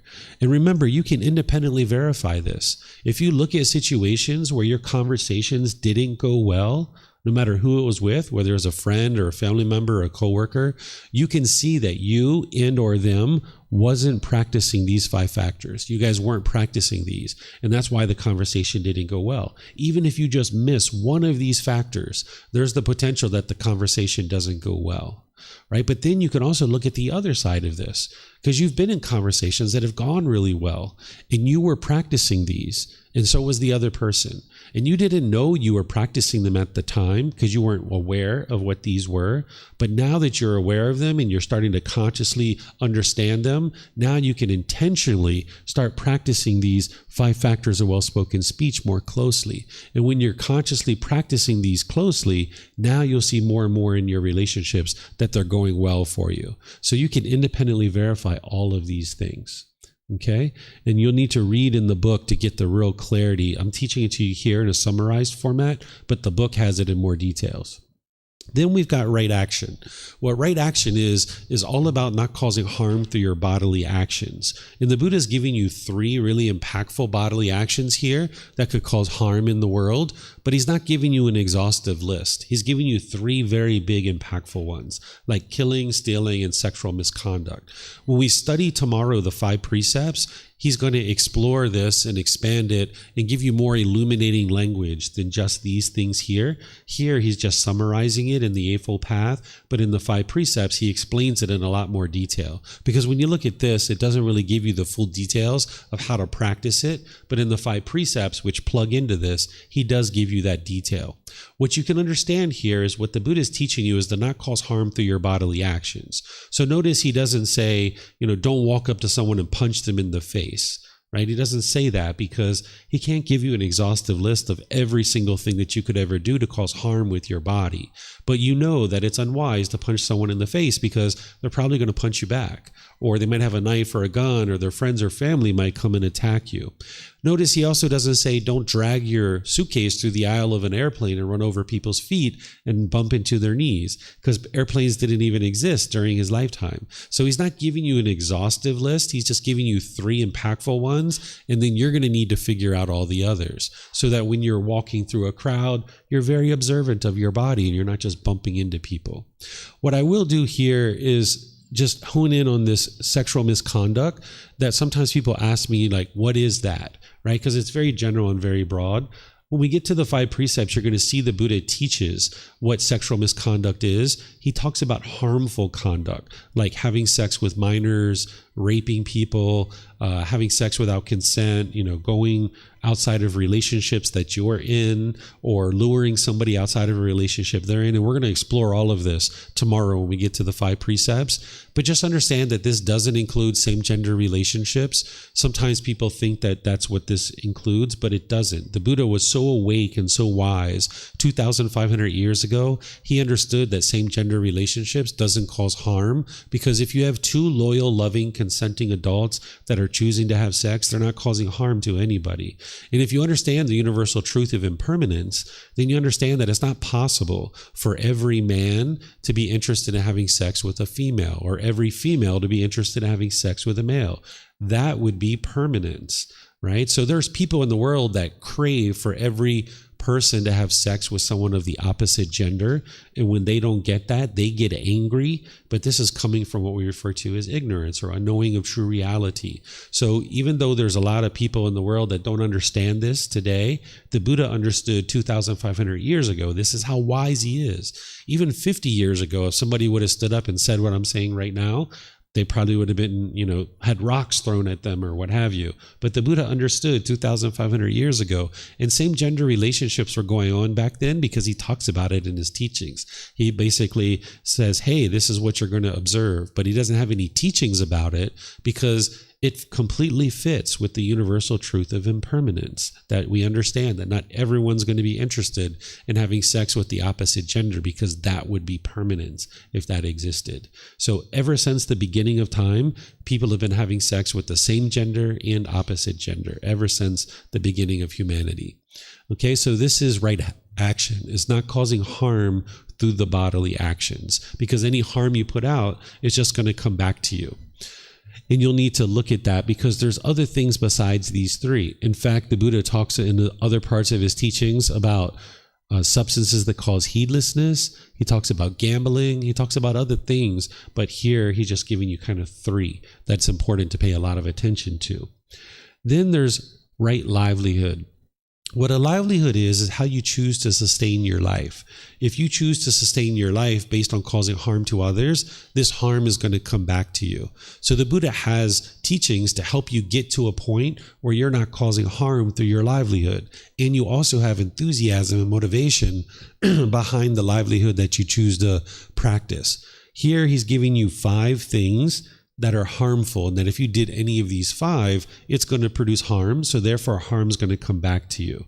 And you can independently verify this. This is business in weapons, living beings, meat, substances that cause heedlessness, and poisons. That whenever you're practicing any of these, it's going to cause harm in the world, so therefore harm's going to come back to you. So let me just take one of these to show you guys how to independently verify it. So if you take this one, substances that cause heedlessness, and you start thinking about it, you're like, okay, if I stood on the street corner and I sold crystal methamphetamine into the community, I'm causing harm, right? Because now the community is getting addicted to what I'm selling. They are then stealing and robbing and committing crimes in order to give me money. And this is the reason why I can be shot and murdered. I can get beat up. People can steal from me and rob my money. I can go to jail. These are all things that happen to you as a result of the unwise decision to sell substances that cause heedlessness. But remember, this is the natural law of karma. It doesn't function based on human laws, because this is substances that cause heedlessness is unwise to practice. So if I was a cashier at a liquor store, The government might say, yeah, you can do that. We're not going to arrest you. No problem. Go do that job, right? We're not going to arrest you, but you're still experiencing unwholesome karma because liquor stores oftentimes are robbed. People get beat up. People get murdered. At the very least, you're going to be dealing with an intoxicated clientele who occasionally come in intoxicated. And now you have to deal with this in your livelihood. And this is going to cause complications in your life. So if you're looking to get to this peaceful and joyful mind and a peaceful and joyful life, you're going to need to make wise decisions that lead to that. And the human laws are imperfect, right? This is why you see in society that the human laws are not administered fairly and equally among all people, because human beings are involved, and we're not going to be able to create things in a way that is equal among all beings. Even though we should continue to aspire to do that, we just have difficulties with that. So here you would like to pay attention to not just the human laws, but the natural law that even doing things like being a cashier at a liquor store would produce unwholesome results because you're selling substances that cause heedlessness. And you can go through each of these and decide whether or not you would like to independently reflect on these, or maybe if you're doing one of these livelihoods now, you might need to adjust your livelihood. Here with business and living beings, this is like human trafficking, prostitution, slaves. This is like breeding dogs, kind of like, you're basing your ability to sustain your life based on the womb of this female Cocker Spaniel, and now she's having to have all these babies just in order for you to sustain your life and putting her through all that harm, right? That's what the Buddha is talking about here. So these are 5 livelihoods that would cause harm. Then he also talks about how to perform your livelihood, so that way, when you're performing your livelihood, you'll be able to do it in a way that produces wholesome results for you. So here he talks about scheming, flattering, hinting, belittling, and pursuing gain with gain. What scheming is like corruption. So let's just say I was a politician. This isn't a wrong livelihood. This isn't one of those 5 that I was just sharing. But if I was scheming and I was corrupt as a politician, and now 10 or 15 years into my career, people find out, I'm not going to be able to get reelected, and I'm going to have difficulties sustaining my life. Or if I was a police officer and I was corrupt and I was doing scheming, this is going to produce difficulties, and I will probably lose my job when people find out about it. And now I'm going to have difficulty sustaining my life. So he's teaching you that while you're in your livelihood, you shouldn't scheme, you shouldn't be corrupt. And this is going to produce the best results for you. Then he talks about flattery. What flattery is where you have insincere comments for the people that are coming in and patronizing your business or whatever it is that you're doing. And now you're just saying these insincere comments to get them to buy things from you. If you've ever been in that situation where you walked into the store and right away they're like, oh, you're so beautiful. Oh, your smile is amazing. Oh, you're probably like, I'm not interested in buying anything here. Right? So that's what you would like to do, is be sure that you're not flattering people, that you're just, talking, in a way that is sincere and that is truthful. Then hinting, what this is not being clear and direct in your communication. So if I was on a project team and we went in to brief the boss, you would like to be clear and direct when you're talking. And this is going to promote the best experience in your livelihood. Then what belittling is this is like talking about people in a degrading and diminishing way, whether it's your coworkers, your business partners, your competition, people like this. If you're degrading and belittling your competition to people around you, this isn't going to go well for you. And that's why here in Thailand, you'll see that if a person is selling a certain product and they don't have it, they'll recommend you to another business, right? They're like, hey, go over there. I think they have that thing for you.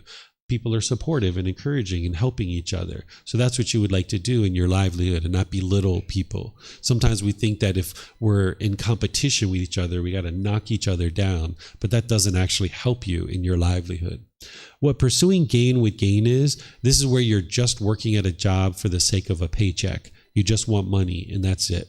Because if you have a job where all you care about is the money, you won't feel very motivated and enthused and having very much ambition in that particular livelihood. You might feel like you're dragging yourself to work each day, and it feels so dull and so mundane. And this is because the mind is just pursuing craving, and that's all it wants is this money. And what the Buddha is guiding you to be able to get to is get to a livelihood where you're enthused and you have ambition and motivation, so that you have this joy about going to work, that it doesn't even feel like work anymore, that it's just something you enjoy doing.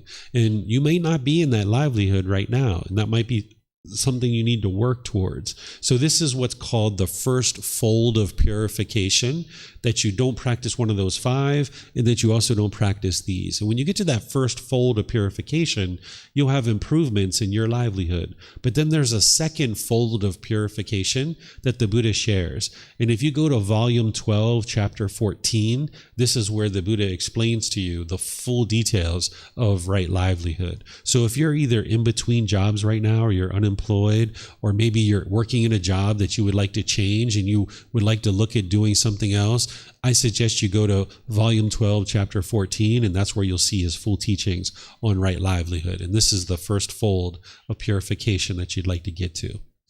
Okay, so this is livelihood.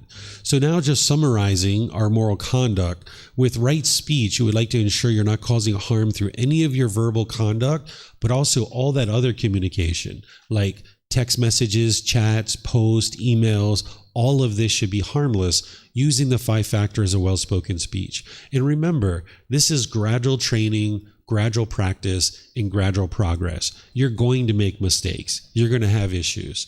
One of the things that I used to do is I used to look at the 5 factors of well-spoken speech in the morning before I would go outside, right? I would meditate, then I would look at the 5 factors and kind of get them ingrained in the mind, and then I would go outside and I would practice. And then at lunchtime or sometime in the afternoon, I would look at them again, and I would look at the conversations and try to figure out if I practiced them.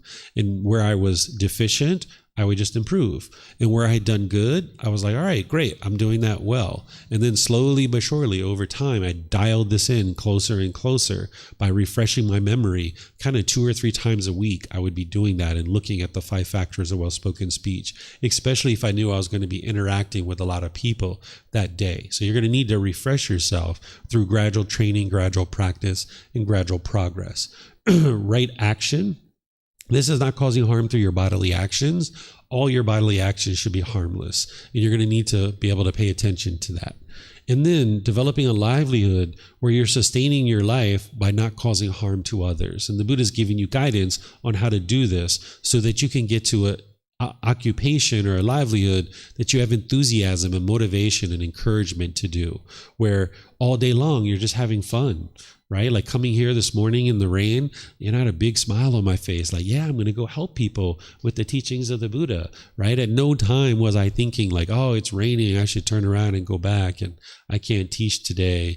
You know, no, like there's going to be people there at the temple. Let me go have some fun and share the teachings of the Buddha with them. You can be enthused and motivated about what it is that you're doing. Work doesn't have to be a drag. You know, and it's based on your decisions of whether or not it is a drag or not. So by you making wise decisions about your livelihood, you can get to this enthusiasm and ambition in your livelihood where you thoroughly enjoy the work that you do. Okay, so let me know if you guys have any questions here. Looks like Jacob has a question. I think we could have all guessed that, right? Jacob's going to have some questions. And Leo too. Leo usually always has questions. And Frank, you got a microphone yet? Oh, okay. You don't have a question? Okay. All right. Go ahead, Jacob. Yeah, I do have a question because it's very interesting for me, discovering it all. I have a question about the livelihood, about the work, because I did understand, that all of this moral things that can cause you the karma to come back. But me coming from the society, I didn't understand the part of why working in the meat business it's wrong, and like how karma could appear for a person that works in a meat store or something, or because I just don't understand. But I'm pretty sure you will be willing to explain me that. Sure. When you're selling meat, what you're doing is there's animals that had to have been killed in order to sell that meat. So there's harm that's being caused to these animals.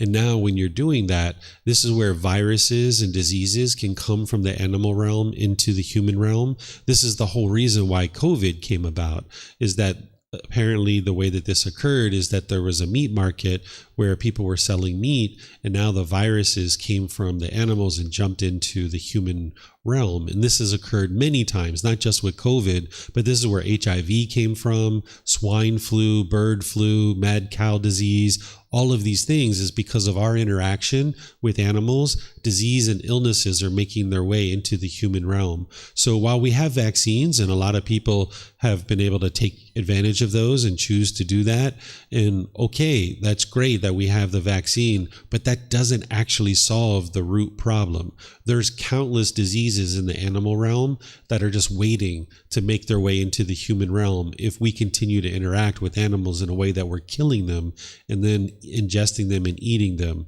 So that's why this livelihood, if you look back to that particular meat market, I'm pretty sure that that was ground zero, that a lot of those people probably ended up dying because we didn't have vaccines at that time. But vaccines doesn't actually solve the problem. The root problem is what the Buddha is describing, is that because one is having a livelihood in meat, you're causing harm to others, and now harm will come to you as a result. Okay, I understand this, the philosophy behind it. I do understand that. But I got one more question. It's a very quick question because I just came to some conclusions. Is Buddhism incorporate veganism or vegetarianism? Any of this? If you're practicing the teachings of the Buddha closely, you would move to either a vegan diet or at the very least a vegetarian diet. But there's going to be some people who aren't able to do that for health reasons, because we're the first generation that's made their way into moving to a plant-based food supply.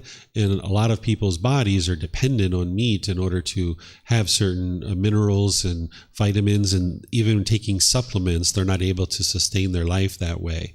So over time, as more and more generations move that way, we'll see more and more ability to be able to sustain one's life on plant-based food exclusively. But if you look at the teachings of the Buddha, where he teaches not killing, he teaches not having business in meat, he teaches not to steal, right? So this would all be those kinds of things, and this is all going to produce unwholesome results. And we can see that through ingesting meat. It actually causes harm to our physical body. We have more sickness, we have more illness. We can see in the environment around us that it produces more issues in the climate. But whether somebody chooses to move to a plant-based food supply or not, it's up to them. It's not something that you're forced to do. It's not something anyone's going to ask you to do or control you to do. But as you get more and more into these teachings and you practice them more and more closely, you might choose to move to a plant-based food supply. But when or if somebody chooses to do that is a choice for them to make. But if you would look at the teachings closely and you see the natural law of karma clearly, you would most likely make the decision to move as close to a plant-based food supply as possible, because that's what's going to produce the best results for your life. Okay, thank you very much. Yeah, that explained me everything about this. Thank you very much. Okay, you're welcome.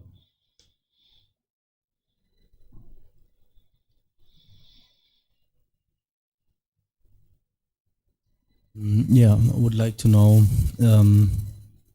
You said you do it in the morning, 5 factors, or is a good way to do it in the morning, 5 factors, well-spoken speech. In the midday, how deep you go into that? You go to every factor and reflect on that, or can you say something about that? You would need to know the 5 factors inside and out, backwards and forwards. So not just what the 5 factors are, but all the things behind that. So like speaking at the proper time, you would need to know not to interrupt people, to make sure your mind is prepared to talk and make sure the other person's mind's prepared to talk. So I already knew those things. So when I would refresh my memory, I would just look at the 5 factors and make sure. So if you don't know those subsequent things, like speaking gentle is speaking with the proper tone, word choice, and tempo, right? So you would like to be sure you know all those things about the 5 factors of well-spoken speech and refresh your memory on that, so that now you can dial it in and practice it closer and closer. And there's going to be a certain amount of effort that's behind you being able to do that. But ultimately, the more you bring your practice up to that, it'll be effortless by the time that you are actually practicing it. So like the way I speak today isn't the way that I used to speak in the past. And getting from that point to where I am today, there was a lot of work and effort involved, but now it's effortless to speak this way because the mind has just been practicing it for so long. So that's what you would like to be able to do, is refresh your memory enough that you can build up your practice. And then over a number of weeks and months and maybe even years, you get to the point where you're just effortlessly practicing those, and you don't have to refresh your memory about them any longer because you're just practicing them. Okay, see. So, yeah, maybe a few years or months I have to, every day is a good suggestion to do it.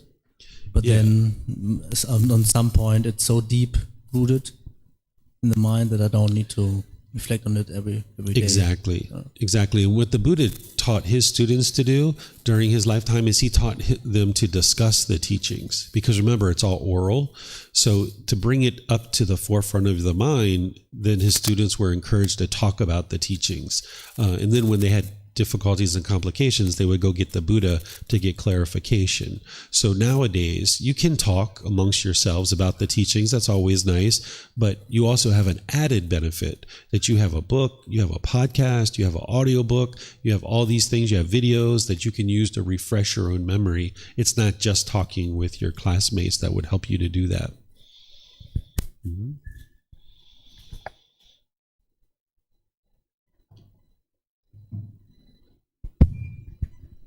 My question had to do with the business aspect that you were talking about earlier, like being in the business of something that calls heedlessness. Mm-hmm. I always felt very not unwell working in medicine in America, but my discomfort came from feeling like we weren't actually healing people. We weren't actually leading them down the right roads. We were just throwing medicine in their mouths that was making pharmaceutical companies or CEOs of major hospitals lots of money. And I always felt really disconnected from the job in that aspect and just very icky about it. But does that fall under causing heedlessness? That's not substances that cause heedlessness, because even though there are substances in the medical field that people can choose to abuse and that cause heedlessness, the intention behind medicines is to heal and to cure. And of course, in some countries, it's not always practiced that way. You can have some people who are doing scheming and corruption in order to get payments from the pharmaceutical companies, but that's that part of scheming. But the part of the 5 businesses that would cause harm, it's not substances that cause heedlessness, because the intention behind it is to heal and help. And then you would just like to be sure there's no scheming as part of that. And that's what will keep an individual being able to successfully practice their livelihood. Mm-hmm. My own scheming, or the possible scheming of where these medicines are coming from? Everything that you're doing on the path is all about your decisions. It's not about what other people are doing. So let's just say you work at a hospital and there's a doctor there that is doing scheming and corruption. That doesn't affect you whatsoever. You're needing to practice in a way that your decisions are based in ethical decisions based on medical care and help. And now let's just say this doctor is putting pressure on you to give this particular treatment because they're getting kickbacks on it. That's where you would then try to figure out, well, what am I going to do here? Am I going to go talk to upper management? Am I going to move to a different hospital? Am I going to move to a different clinic? Because I'm not going to make those decisions because that's unwise for me to do this, because I know this treatment isn't what this person needs. Or however you guys do your treatment and your care, you would know in certain situations where maybe somebody's just prescribing something out of greed or craving. And then that's where you've got to decide, do I continue to work in this job? Is there someone that I can talk to get this addressed? Or do I need to move to a different facility in order to maintain my wise decision making? Because the last thing you're interested in doing is putting yourself in a situation where you're making decisions that are unwise, because now it's going to affect your career. If that person would like to make decisions that are unwise, okay, that's up to them. But you're going to choose not to participate in that, because you know it's going to impact you and come back and harm you. Do you still create karma if you don't know? So, like, if I'm not directly working underneath the orders of a doctor who's practicing, corruption, and I don't know how far up the chain it goes, like making these decisions in the way that it trickles down, but I'm still giving this medicine unknowing that there's scheming and other things behind it, thinking that I'm helping someone. Do you still, like, if you're unknowingly making those decisions, do you still create negative karma for yourself? There has to be intention behind any decision that you make in order to produce any type of karma, whether it's wholesome karma or unwholesome karma.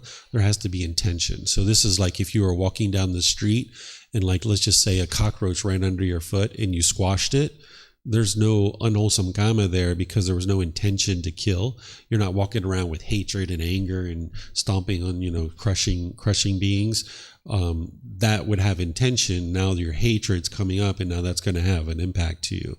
Whereas if you don't have the intention, so in this situation that you're explaining, there's no intention to harm here. You're just doing what you think is proper and wise. And now if you're ever called out by like a medical board or something, and there's an investigation, you can say, oh, I did this because of this and because of this and because of this, and I was trained to do it this way, and that's why I did that. And now the medical board goes back and looks at the training protocols, and they're like, they're not training people right. She was just doing what she was trained to do. She wasn't trying to cause harm to anybody. She didn't know any different. And that's where you'll be protected, because you're just practicing wholesome conduct because your intention was to help and to heal. But because of this certain way that this facility trained you, you didn't have the wisdom to understand what was actually harmful there. So you have to have intention behind any decision in order for it to produce wholesome or unwholesome results. Okay, so now we're going to move on to the mental discipline section. Here, this is where you're going to be learning about right effort, right mindfulness, and right concentration. I'm going to go into each one of these in detail and help you guys to understand it. What I'm going to do is I'm going to read the words of the Buddha, and then I'm going to help you to understand what he's actually teaching. So here he says, in what, monks, is right effort? Here, monks, a monk rouses his will, makes an effort, stirs up energy, exerts his mind, and strives to prevent the arising of unarisen, evil, unwholesome mental states. He rouses his will, makes an effort, stirs up energy, exerts his mind, and strives to overcome evil, unwholesome mental states that have arisen. He rouses his will, makes an effort, stirs up energy, exerts his mind, and strives to produce unarisen, wholesome mental states. He rouses his will, makes an effort, stirs up energy, exerts his mind, and strives to maintain wholesome mental states that have arisen, not to let them fade away, to bring them to greater growth, to the full perfection of development. This is called right effort. So there's 4 things that the Buddha is talking about here under right effort. This is applying effort to prevent unwholesome mental states that have not arisen from arising in the mind. Then he's talking about abandoning unwholesome mental states that have arisen in the mind. He's talking about producing unarisen wholesome mental states and maintaining wholesome mental states that have arisen, not allowing them to fade away, and work to increase their growth in the mind. So this first one of preventing unwholesome mental states, this is like if there's a certain unwholesome mental state that's not currently in the mind, he's saying you need to apply the right effort to prevent that from ever coming into the mind. So an example of this might be, you don't think about killing another human being. That's not something that's currently in your mind. And if you did, it would be unwholesome, it would be unwise, and you would experience all kinds of unwholesome results. So what the Buddha is saying is prevent that from ever coming into the mind. And there's other unwholesome qualities that are not currently in your mind right now that you're going to need to apply the effort to prevent those from ever coming into the mind. Then there's abandoned unwholesome mental states that have arisen in the mind. So if there's any unwholesome mental states that are currently in the mind, you're going to need to prevent, or you're going to need to abandon those in the mind. And so examples of this would be like if you have a craving for sexual contact outside of an existing relationship. If that comes up in the mind, you know that that's going to produce unwholesome results. So you need to abandon that. You need to cut that off and let it go so that you can eliminate it from the mind. Or say that you have anger and frustration or irritation that comes up. As that's coming up in your mind, that's an unwholesome quality. You're going to need to apply the right effort to eliminate that and abandon it from the mind. Then the third one is produce unarisen wholesome mental states to arise in the mind. You're going to learn about wholesome mental states on this journey to enlightenment, and there's certain wholesome qualities that are not currently in your mind right now, and you're going to need to apply the effort to bring those into your mind. And examples of those might be generosity. You're going to learn that generosity, where you're giving and sharing, is going to train your mind to let go and eliminate craving, desire, attachment. And if you know that you find it difficult to share with others, you're going to need to apply effort to bring this into the mind.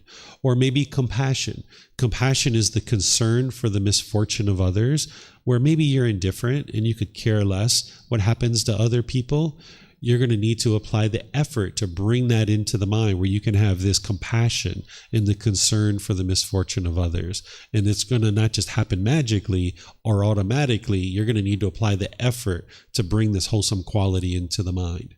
Then there's maintaining wholesome mental states that have arisen, not allowing them to fade away, and work to increase their growth in the mind, bringing them to full growth and full perfection. So loving kindness is a good example of this. Like say, right now, maybe you have loving kindness in a lot of situations. Maybe you have a genuine interest in seeing beings be well. But in some situations, you're angry and you have ill will, and you maybe vent that anger at other people. And this is because loving kindness is in your mind, but it hasn't been brought to full growth and full perfection and full development. So you're going to need to apply the effort to maintain that and support that, encourage it, continue to encourage it to grow and develop in your mind. That's what the Buddha is talking about here with right effort. You apply the effort to do that. And then there's sympathetic joy. Sympathetic joy is the opposite of jealousy and envy. Sympathetic joy is joy for others' success, even if you didn't contribute to it. So right now, you might have joy for others' success. Like you see your friend get a new house, it's like, wonderful, good job, congratulations, right? Even though you didn't contribute to it, you have joy for their success, right? Maybe they're going on a holiday. Oh, you're going to Germany. Oh, wonderful. Go enjoy yourself. Have a great time. See you when you get back. But maybe if you're applying for a job at work and a new promotion, and your coworker is applying as well, and they get the job and you don't, maybe you're jealous. Maybe you're envious. That's because your sympathetic joy hasn't been brought to full growth and full perfection. So you're going to need to apply the effort to accomplish that. That's what right effort is all about. Okay? And these are just examples here. The examples of your life and what's wholesome in your mind and what's unwholesome, it's going to be unique to you. You're going to need to discover that on your journey to enlightenment. And this next step, this next factor is what's going to help you to discover that. And it's right mindfulness. Right mindfulness is going to help you to uncover what are the unwholesome qualities that are in your mind and what are the wholesome qualities. So here I'll do the same thing, as I'll read it and then I'll explain it to you. In what, monks, is right mindfulness?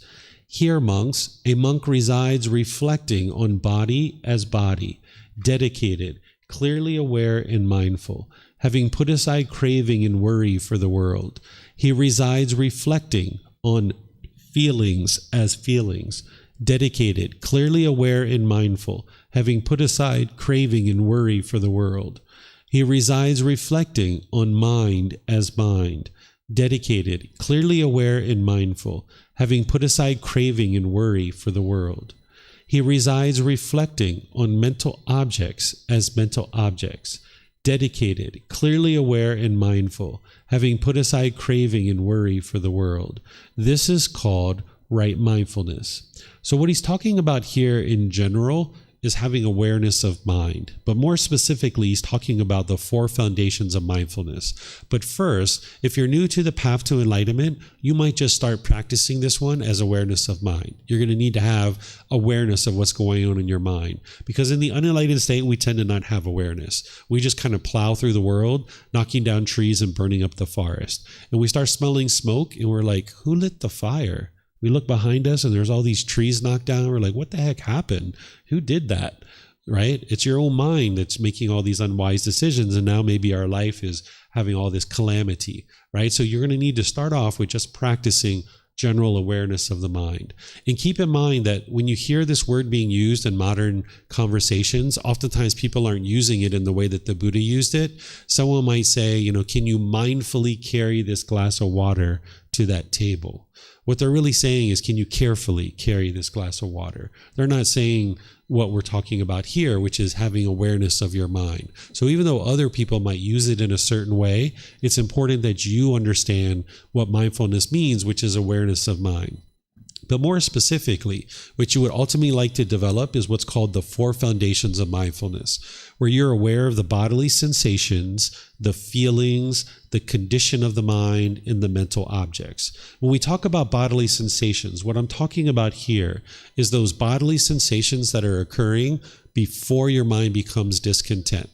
You may or may not be aware of them right now, but before you become discontent, there's some bodily sensation. So for example, anger, you might feel this tingling in the body, some tightening in the chest, tightening in the throat, heat in the face, pressure in the skull. These are the bodily sensations alerting you, hey, you're about to get angry. Your mind's about to get frustrated, right? This is like an early warning system that the human being has. And you would like to clue into that more and more. So you're aware before these conditioned feelings are formed. And if you can cut it off and let it go as a bodily sensation, that's what you would like to do. Because your mind is having these bodily sensations and it's like, hey, I'm about to have a feeling. I'm about to have a feeling. I'm about to get a conditioned feeling. I'm about to get a conditioned feeling. And if you don't do anything about it, your mind's going to stay wired and it's going to have that conditioned feeling. That's the next thing. But if you can cut that off and let it go, you can transform your mind. You can rewire your mind to no longer have conditioned feelings. So these bodily sensations are like preventing the water from ever coming into the boat. If you were going to take a boat from like the UK to Canada, you would like to prevent the water from ever coming into the boat, because once you're in the middle of the ocean and this water comes in, you've got a real problem to deal with. Because if you don't catch it as a bodily sensation and cut it off there, it's going to become a feeling. Now your mind's angry. Now you're frustrated. Now you're agitated. And it's harder to get rid of it. So what you're doing here is you're not suppressing the feelings. Some people think that when I describe this, that you're suppressing the feelings. But what you're doing is you're actually cutting them off before it even becomes a feeling. You're cutting it off as a bodily sensation. So that's what you would like to be able to do, is more and more be aware of these bodily sensations associated with craving, desire, attachment, and this discontentedness arising. Whether it's a pleasant feeling, a painful feeling, or a neither painful nor pleasant, there's going to be some bodily sensation prior to the feeling. And you may or may not even be aware of it right now, depending on how you've trained. But more and more, as you train in these teachings, you'll become more aware of these bodily sensations. So if you cut it off and let it go as a bodily sensation, that is ideal. And eventually, if you do this enough, you will eliminate your cravings, desires, attachments, and there won't be any frustration that arises. It just won't arise because the causes and conditions that are producing it have been eliminated. But if you miss it as a bodily sensation, because you will, because this is gradual training, gradual practice, and gradual progress, you will miss it sometimes. It's going to become a feeling. But more and more, you would like to catch it as a bodily sensation. If it does become a feeling, cut it off there. Right? And cutting it off and letting it go, you'll be able to do that internally over time. But what you might need to do is just redirect the mind. Like if you're sitting there watching the news and you notice the frustration starting to come up and it's a bodily sensation, don't allow that to become a feeling. Cut off the news, go for a walk, go for a bike ride, go do something else. This is redirecting the mind. This is applying right effort to cut that off and let it go. Right? But if it does become a feeling, cut it off and let it go there. Because if it doesn't, it's going to affect the condition of the mind. Do you ever remember being angry or frustrated or agitated for like a few hours or a few days or a week or two, where you were like just generally grumpy and irritable? This is because you didn't have the wisdom of this, that you didn't cut it off as a bodily sensation, you didn't cut it off as a feeling, and now for a couple of days or a couple of weeks, you're just generally grumpy and irritable. That's because this craving, desire, attachment, and this discontentedness is affecting the condition of your mind. So you need to have awareness of this condition of your mind. And then you ultimately need to have awareness of the mental objects. What a mental object is this is a deeply rooted container in your mind where the mind is polluted. All those 10 fetters that we talked about yesterday, those are mental objects. It's a deeply rooted container in your mind that is motivating unskillful conduct. And what you're doing on the path to enlightenment is you're purifying your mind of these mental objects.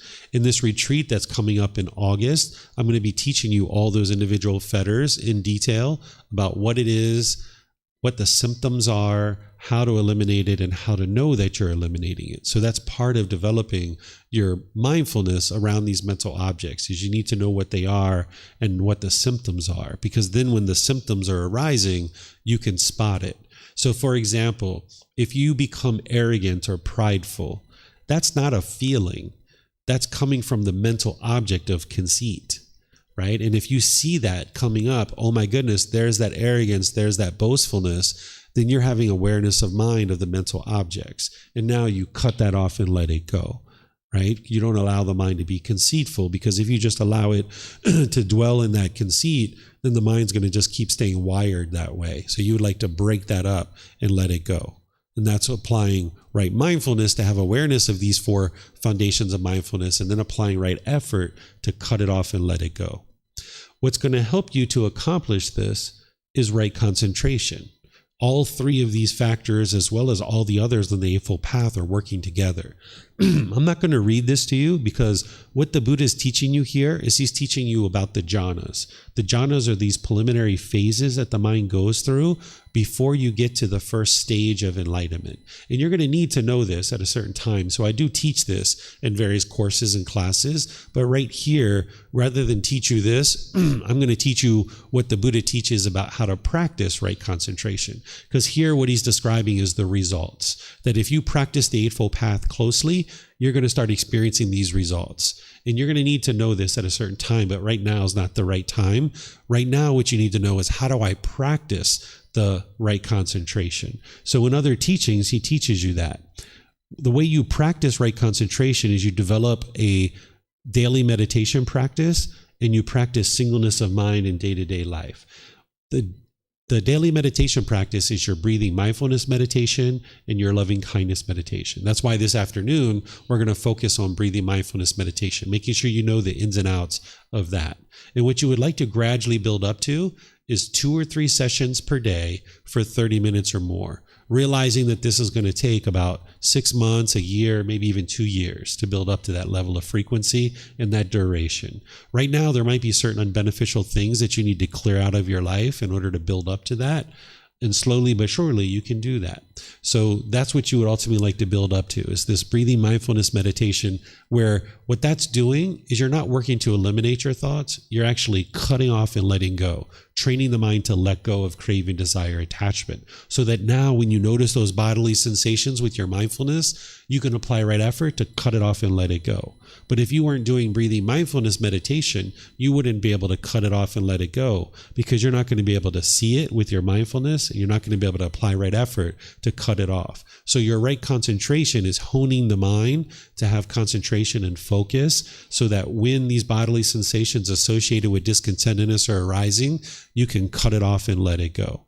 And then your loving kindness meditation is transforming the mind away from anger, hatred, and ill will. And we're going to talk about this a bit more during the course.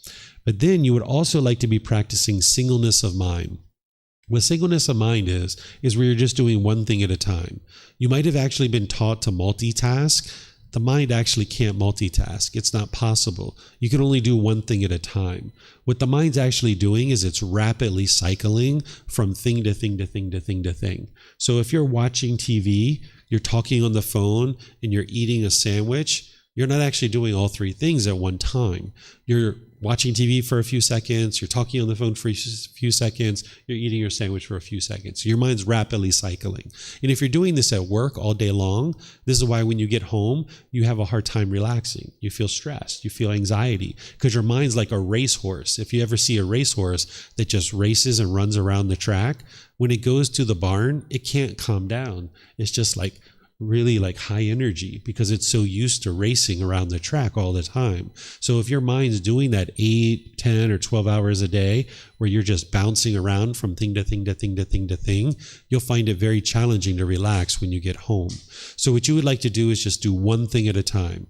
If you're washing dishes, just wash dishes. If your mind wanders, you cut that off and let it go and bring it back. If you're in a business meeting and you're having a conversation in a business meeting and your mind wanders, you would like to cut that off and let it go and come back. If you're in class like this and you're thinking about lunch or those pastries over there, those things that were brought in, you cut that off and let it go. Or like, no, I need to focus on this right here. And that's where you're going to get the most benefit, being able to focus and have concentration. Essentially what you're doing is, I describe this as like if you had a piece of wood and you had a steel rod and you grinded this back and forth, you're creating a groove in this wood. But initially, your rod's going to bounce around a lot because there's no groove there. So your mind might actually bounce around quite a bit right now, depending on what your training is. But if you practice this where you're grinding this steel rod back and forth on the wood long enough, you're going to get a deeper and deeper groove into that wood. And it's going to be less and less likely to pop out. But when it does pop out, you're going to notice it, and you'll just bring it right back, and now you'll make your groove deeper and deeper and deeper. So that's what you need to do with the mind, is through meditation and through daily life, practicing singleness of mind, you keep your mind in the middle. Keep it focused and keep it concentrated. And wherever you see it pop out, you bring it back, and you bring it back, and you bring it back. And over time, this groove gets deeper and deeper, and the mind just stays there. It just stays focused all the time. But you need to get deep into this groove and understand it's going to bounce around for a little while until you get the mind really well trained. So this is right concentration, practicing meditation and practicing singleness of mind. And this all works together with the other two aspects of the mental discipline, that by building your concentration, you will have more mindfulness and you will also be able to apply right effort. So just a summary on these 3 steps is: right effort is taking initiative to eliminate unwholesome aspects of the mind and cultivate wholesome qualities of the mind. Right mindfulness is awareness of the mind. That's the general awareness of the mind, but more specifically, the 4 foundations of mindfulness: developing the awareness of the bodily sensations, the feelings, the condition of the mind, and the mental objects.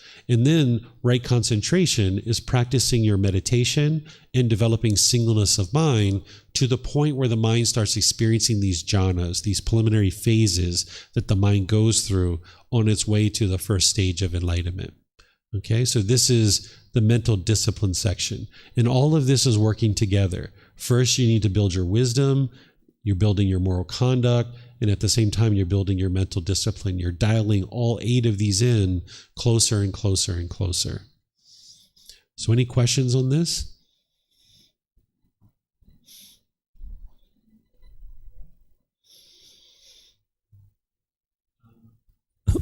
It said that when it comes to cutting things off, right? Like when there's a body sensation about to form, right? To cut it off before it even forms, right? Like, I mean, that's kind of the goal, but I mean, how do you do that before, before it even forms?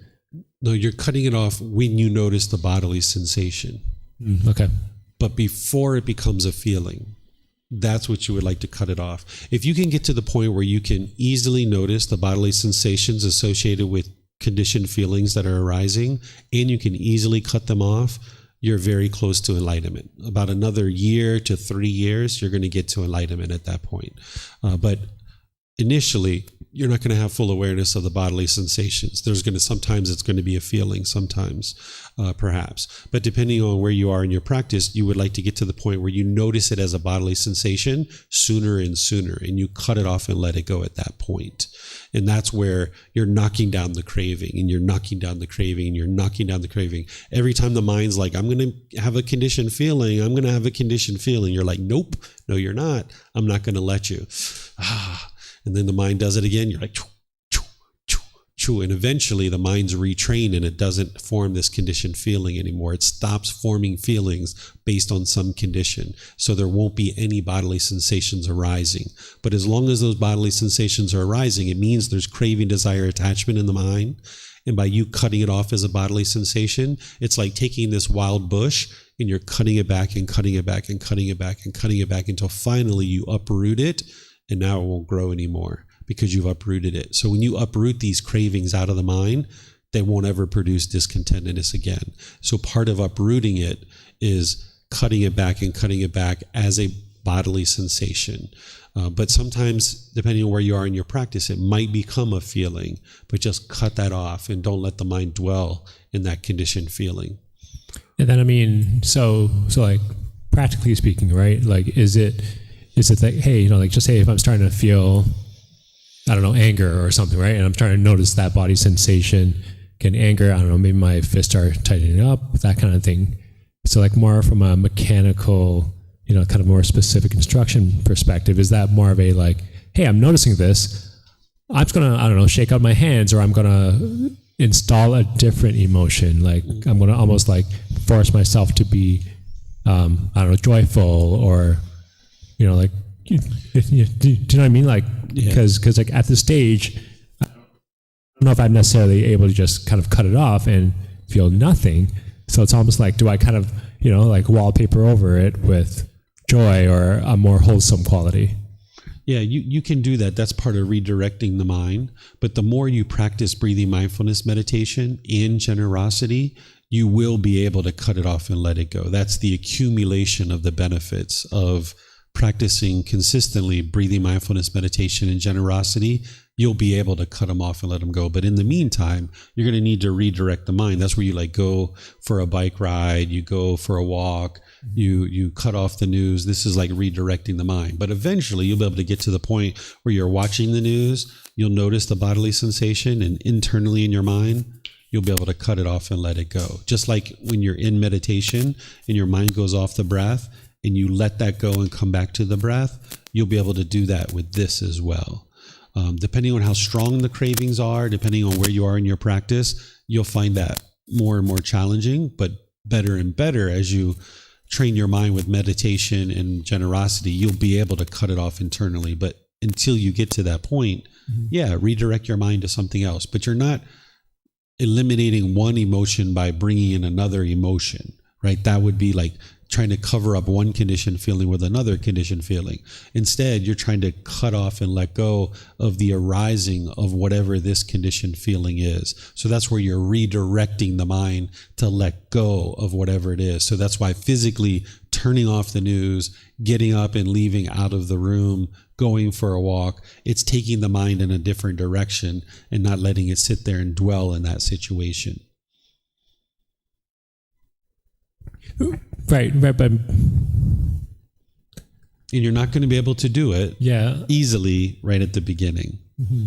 It's gradual training. The term "fake it till you make it" comes to my mind, which some people think about it that way. Yeah, it's like, well, getting angry. Nope, I am going to be a happy, joyful, generous person. Okay, let's But that also feels kind of like replacing one thing for another, like one emotion for another, as opposed to just cutting it off. But I mean, is that a distraction that you're talking about? Like, you're choosing to not allow the mind to form that conditioned feeling. So when you're noticing that the mind's about to get angry, you say, nope, I'm not going to let you do that. Mm-hmm. You're not going to, be able to bring in another conditioned feeling. That's not what you're interested in doing, because that's just keeping the problem going. That's still getting to the feeling, the conditioned feeling. You're interested in letting go of whatever this is that is arising. And if you need to physically do that, I did that in some situations, I would just physically be like, let it go, David, let it go, let it go. It's so small, it's not a big deal, right? You can do that. Sometimes I would notice the mind about to get angry and I would just start busting out laughing because it was such a small, simple thing.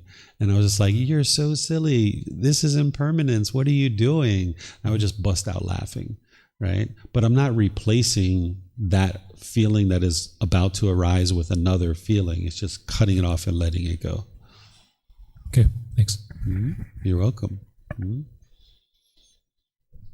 The other feeling, another feeling would be then happy. I would be happiness then, for example, or anytime you have a conditioned feeling, this is not going to be helpful. So you need to be able to see the conditioned pleasant feelings as just as much of a problem as the painful ones.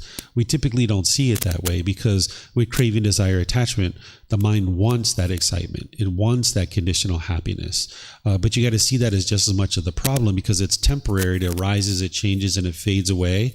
And your mind's ultimately going to end up in the painful feelings. Right? So if you see those pleasant feelings as part of the problem, then you know that the solution to getting rid of your conditioned feelings isn't to have conditional happiness. That would just be to keep the problem continuing. So the way you get to unconditioned happiness is to get rid of the mind's interest in forming a conditioned feeling. So wherever you see the mind trying to form a conditioned feeling, pleasant, painful, or neither painful nor pleasant, you got to stop that from happening. Because once it forms that conditioned pleasant feeling, as soon as that condition changes, the mind's going to end up in the painful one. That's why painful feelings follow the pleasant ones. But sometimes these are so far apart from each other that you don't even recognize what the mind's doing. That's what a Buddha is figuring out for you.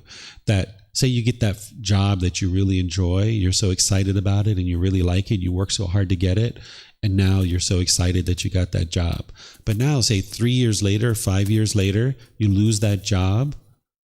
Well, now you're sad. Now you're frustrated, but you don't see that it's from 3 years ago or 5 years ago where you get that conditioned pleasant feeling. That's why you're now experiencing the painful one.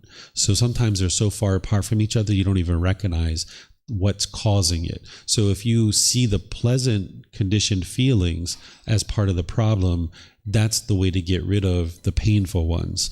So the mind needs to be willing to let go of this temporary pleasant feeling in order to get to the permanent happiness, the permanent unconditioned joy. It needs to be able to be willing to let go of this unsatisfactory temporary pleasantness in order to get to the permanent happiness. Okay, if I watch the news and then I redirect the mind to go for a walk, and then it's so nice, so sunny outside, so wow, it's so nice weather, and then joy coming up. You don't have to do that though. You don't have to have conditioned pleasant feelings just because you're looking at a beautiful scenery. That's a choice that the mind's making. For example, I go out and it's a nice weather. Park I every day often go because it's nice, and then I feel, oh yeah, right, why I was so angry about I can go outside how I do it now, and it's so beautiful outside. Cut it off and let it go, and redirect the mind. You can recognize that something is beautiful, or wow, it's really nice out here at the park, without getting a conditioned pleasant feeling. You might not know how to do that right now, but it's possible for your mind to do that, right? Like when you go outside and you see scenery, wow, that's so beautiful. That's such a nice park. Wow, this is really enjoyable to spend time here. I'm really glad I came here, right? You can have those kinds of thoughts and those kinds of experiences without a conditioned pleasant feeling. And your mind needs to learn how to be able to do that, how to enjoy something without getting a conditioned pleasant feeling. Can I eat this chocolate cake and enjoy it without getting a conditioned pleasant feeling? That's what you need to learn how to do. Can I enjoy this scenery without getting a conditioned pleasant feeling? That's what your mind needs to do. So you're not redirecting your mind to a conditioned pleasant feeling.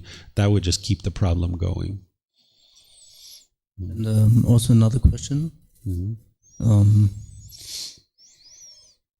I would also, what would you say, how long can a bodily sensation be in the mind before it becomes a feeling? Like some, of course, impermanence, but can it be like an hour? Is this bodily sensation inside of you, and after an hour it becomes a feeling, or is it more like a few seconds, a few minutes? Initially, when you first start practicing, it might just blow right past the bodily sensations and right into a feeling because your mind hasn't slowed down enough yet through practicing breathing mindfulness, meditation, and generosity. But more and more, when you slow the mind down with these teachings and practicing meditation and generosity, I've seen them last as long as 8 to 10 seconds. And then you have that amount of time to take action to address it. Very short. Early on, it can be like, boom, and your mind's angry. And that's why you got to really accumulate more and more of the benefits with breathing mindfulness, meditation, and generosity. But eventually you get so good at it, you can spot them really quickly. You don't need the 8 seconds or 10 seconds, but that's how long it can become, because that's actually a long time. When you notice how quick these bodily sensations are occurring and how quickly the mind's becoming discontent, when it slows down to the point of 8 or 10 seconds, that feels like an eternity, and it gives you a lot of time to take action. Okay, and sometimes then there comes after 8 to 10 seconds, at least the anger comes, or whatever sensation, whatever feeling, and sometimes the sensation is still there, right? But the anger is also there, so they are together. Okay. Could be, yeah. Yeah, you can even notice, whoa, there's the bodily sensations.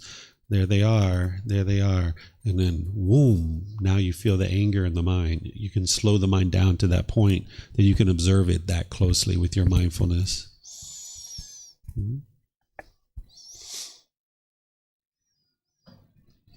Okay, so enjoying things without attachment, is it like going to your favorite restaurant, let's say, or maybe better yet, like recently I attended many classes online and I was fully content with attending them online. But when I come here in person, it's a preference. So is it like a similar dynamic? Like you are perfectly content with things, but sometimes you enjoy something like even more? Okay. Yeah, because by the time you get to enlightenment, you won't have cravings, desires, attachments anymore, but you will have preferences. Like you prefer things to be this way, but you're completely content when it's this way too. And you're completely joyful. There's no change in the mind, but you just prefer to do it this way. And that's what you'll have, but it won't be a craving at that point.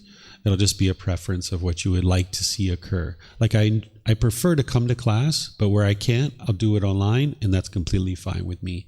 And the mind's completely content in those situations. Yep.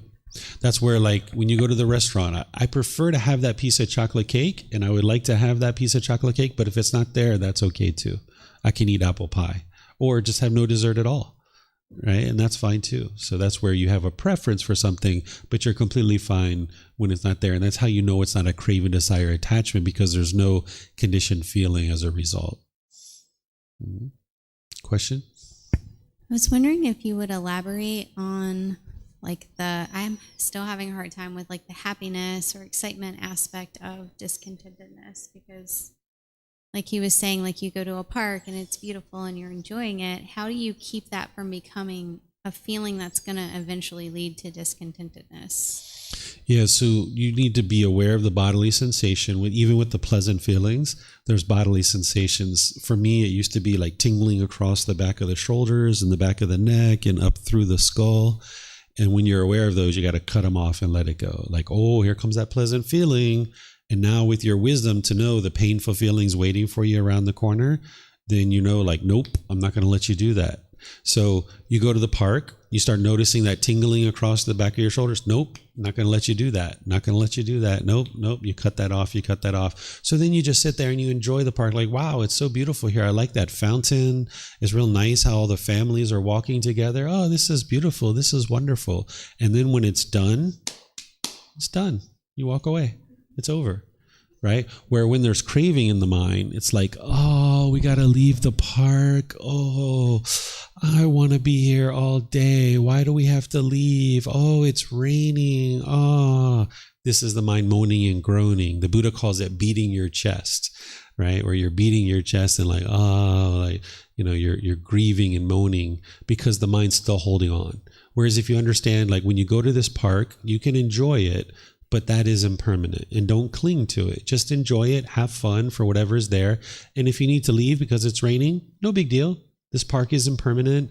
Me being here is impermanent, but the rain is impermanent too, because I can come back another day when it's not raining. It's okay, right? So you just learn to enjoy it, and then it's done and over with.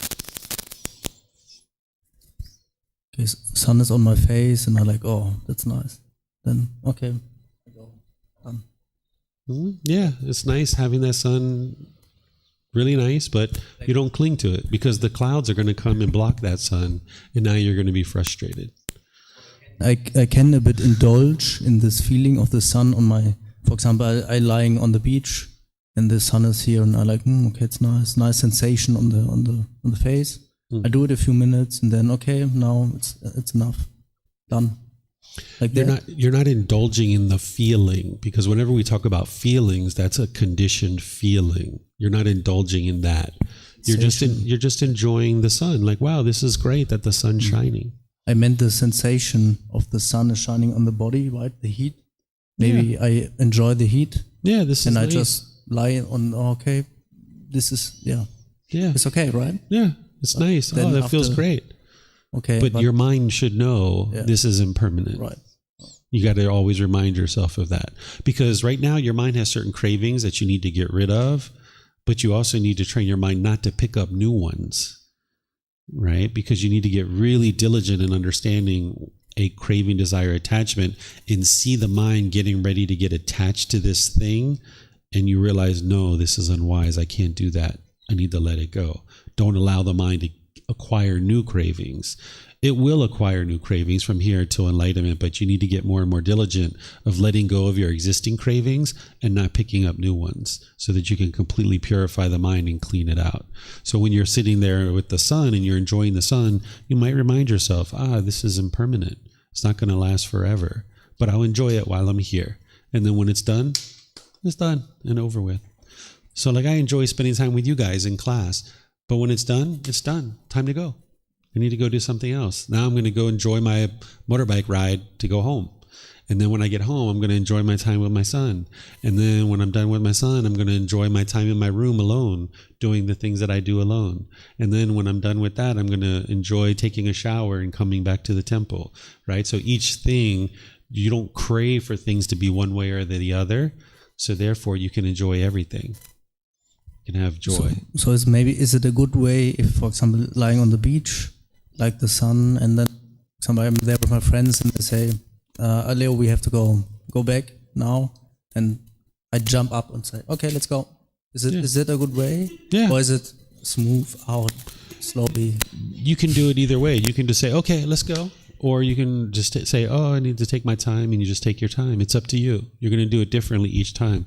Or you might say, you guys need to go? Okay, go ahead. You guys leave. I'm going to hang out here for a little bit longer. I'll catch up with you later. Right? This is the decisions that you make. You're not interested in other people making decisions for you. So if your friend said to you, Leo, we have to go. It's time to go. They have to go. Yeah. You haven't decided to go yet. They might be attached to you and they might want you to go, but that doesn't mean you have to go. It's more about normally I would maybe think, it's so nice right now on my face. But yeah, maybe this is a good way. They say, hey, we have to go, and I just jump up and let's go. Yeah, to cut that off. Each situation is going to be different. I can't give you a permanent answer, because in some situations you might decide to get up and leave because you prefer to spend time with your friends. In other situations you might prefer to be there in the sun. But in either way, if you don't have craving and clinging, you can be content no matter what. Yeah. Because maybe now the police come and say, hey, you got to get off the beach because there's a tidal wave coming and you need to leave. Okay. Yeah, I thought it was more.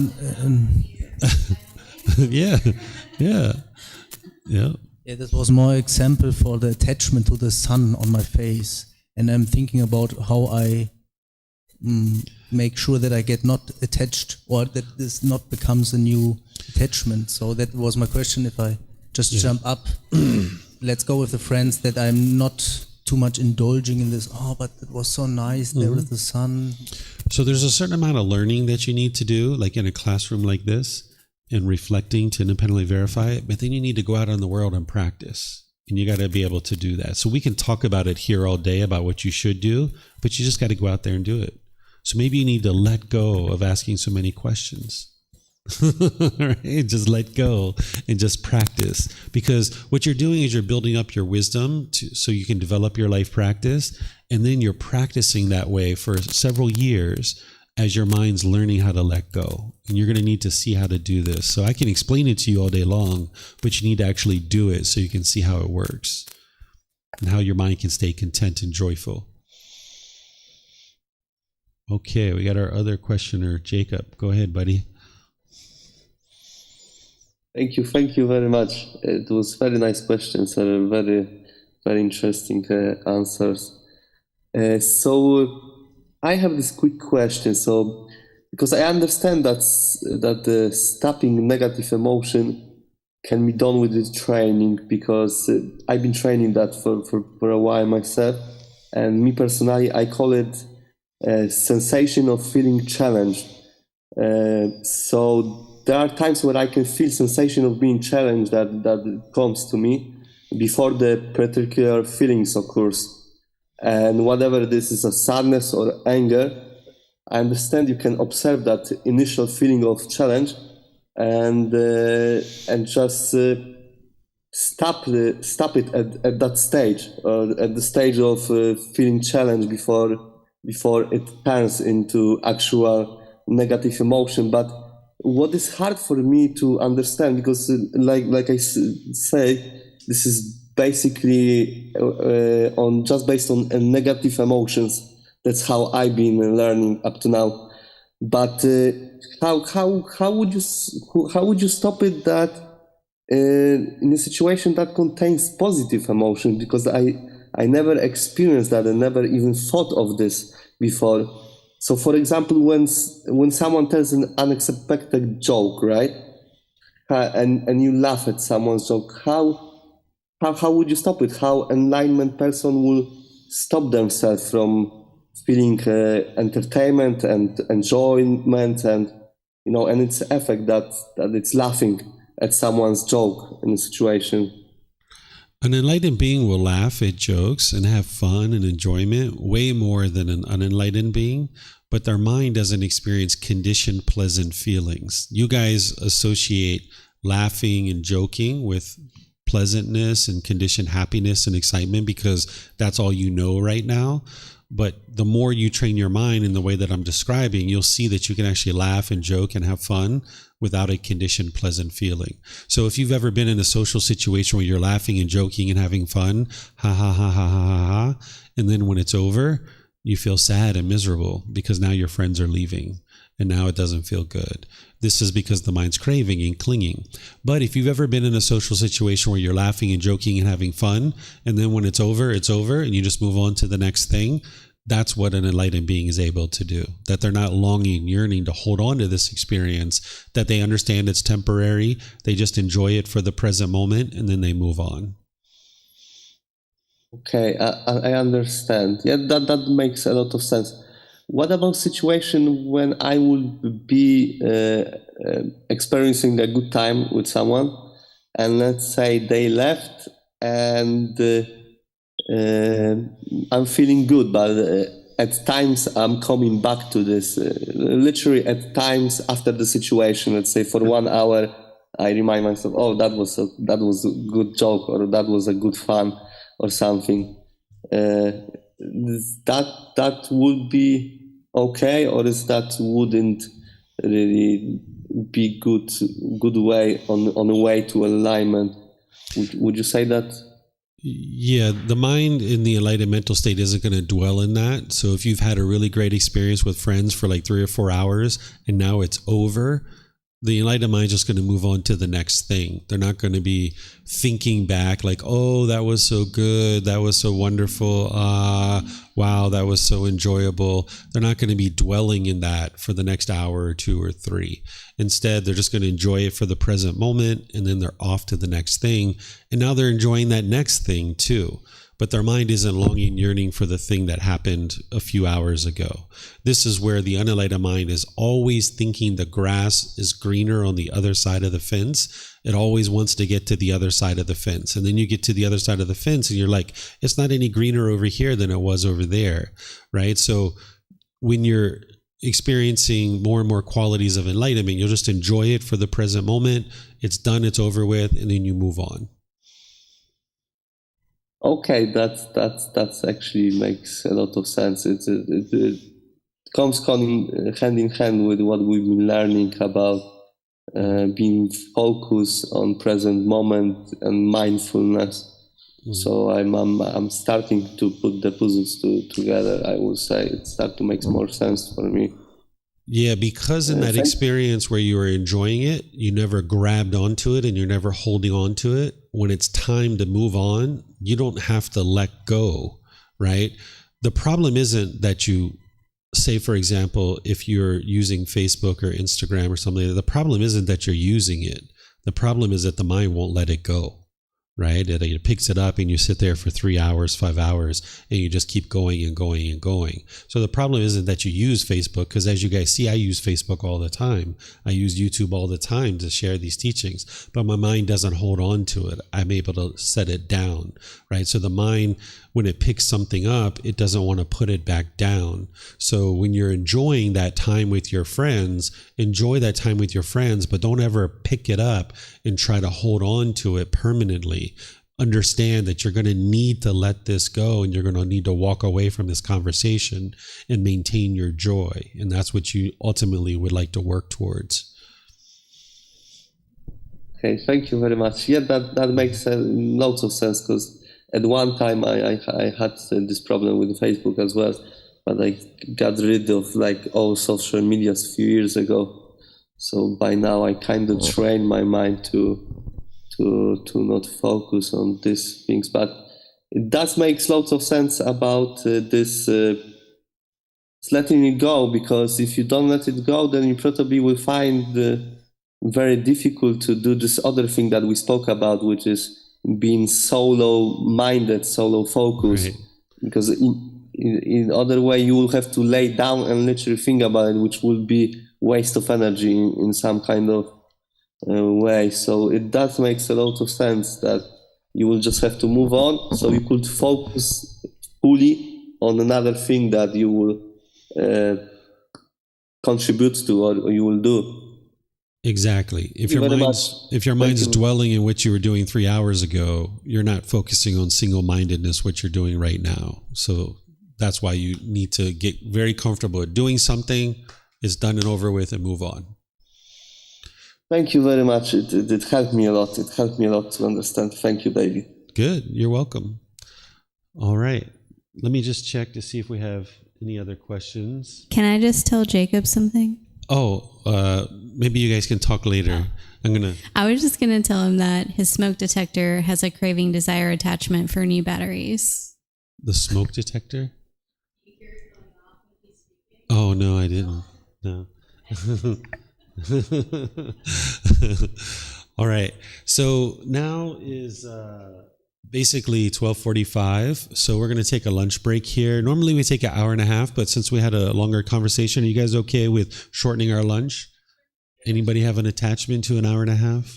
Anyone going to get angry if we don't do longer? Okay. So why don't we come back at 1:45? That'll give us basically an hour lunch, okay? And that'll still give us time to cover all the things we'd like to cover today. Okay, so thank you guys for your questions. Thank you for the discussion, and we'll see you guys in about an hour.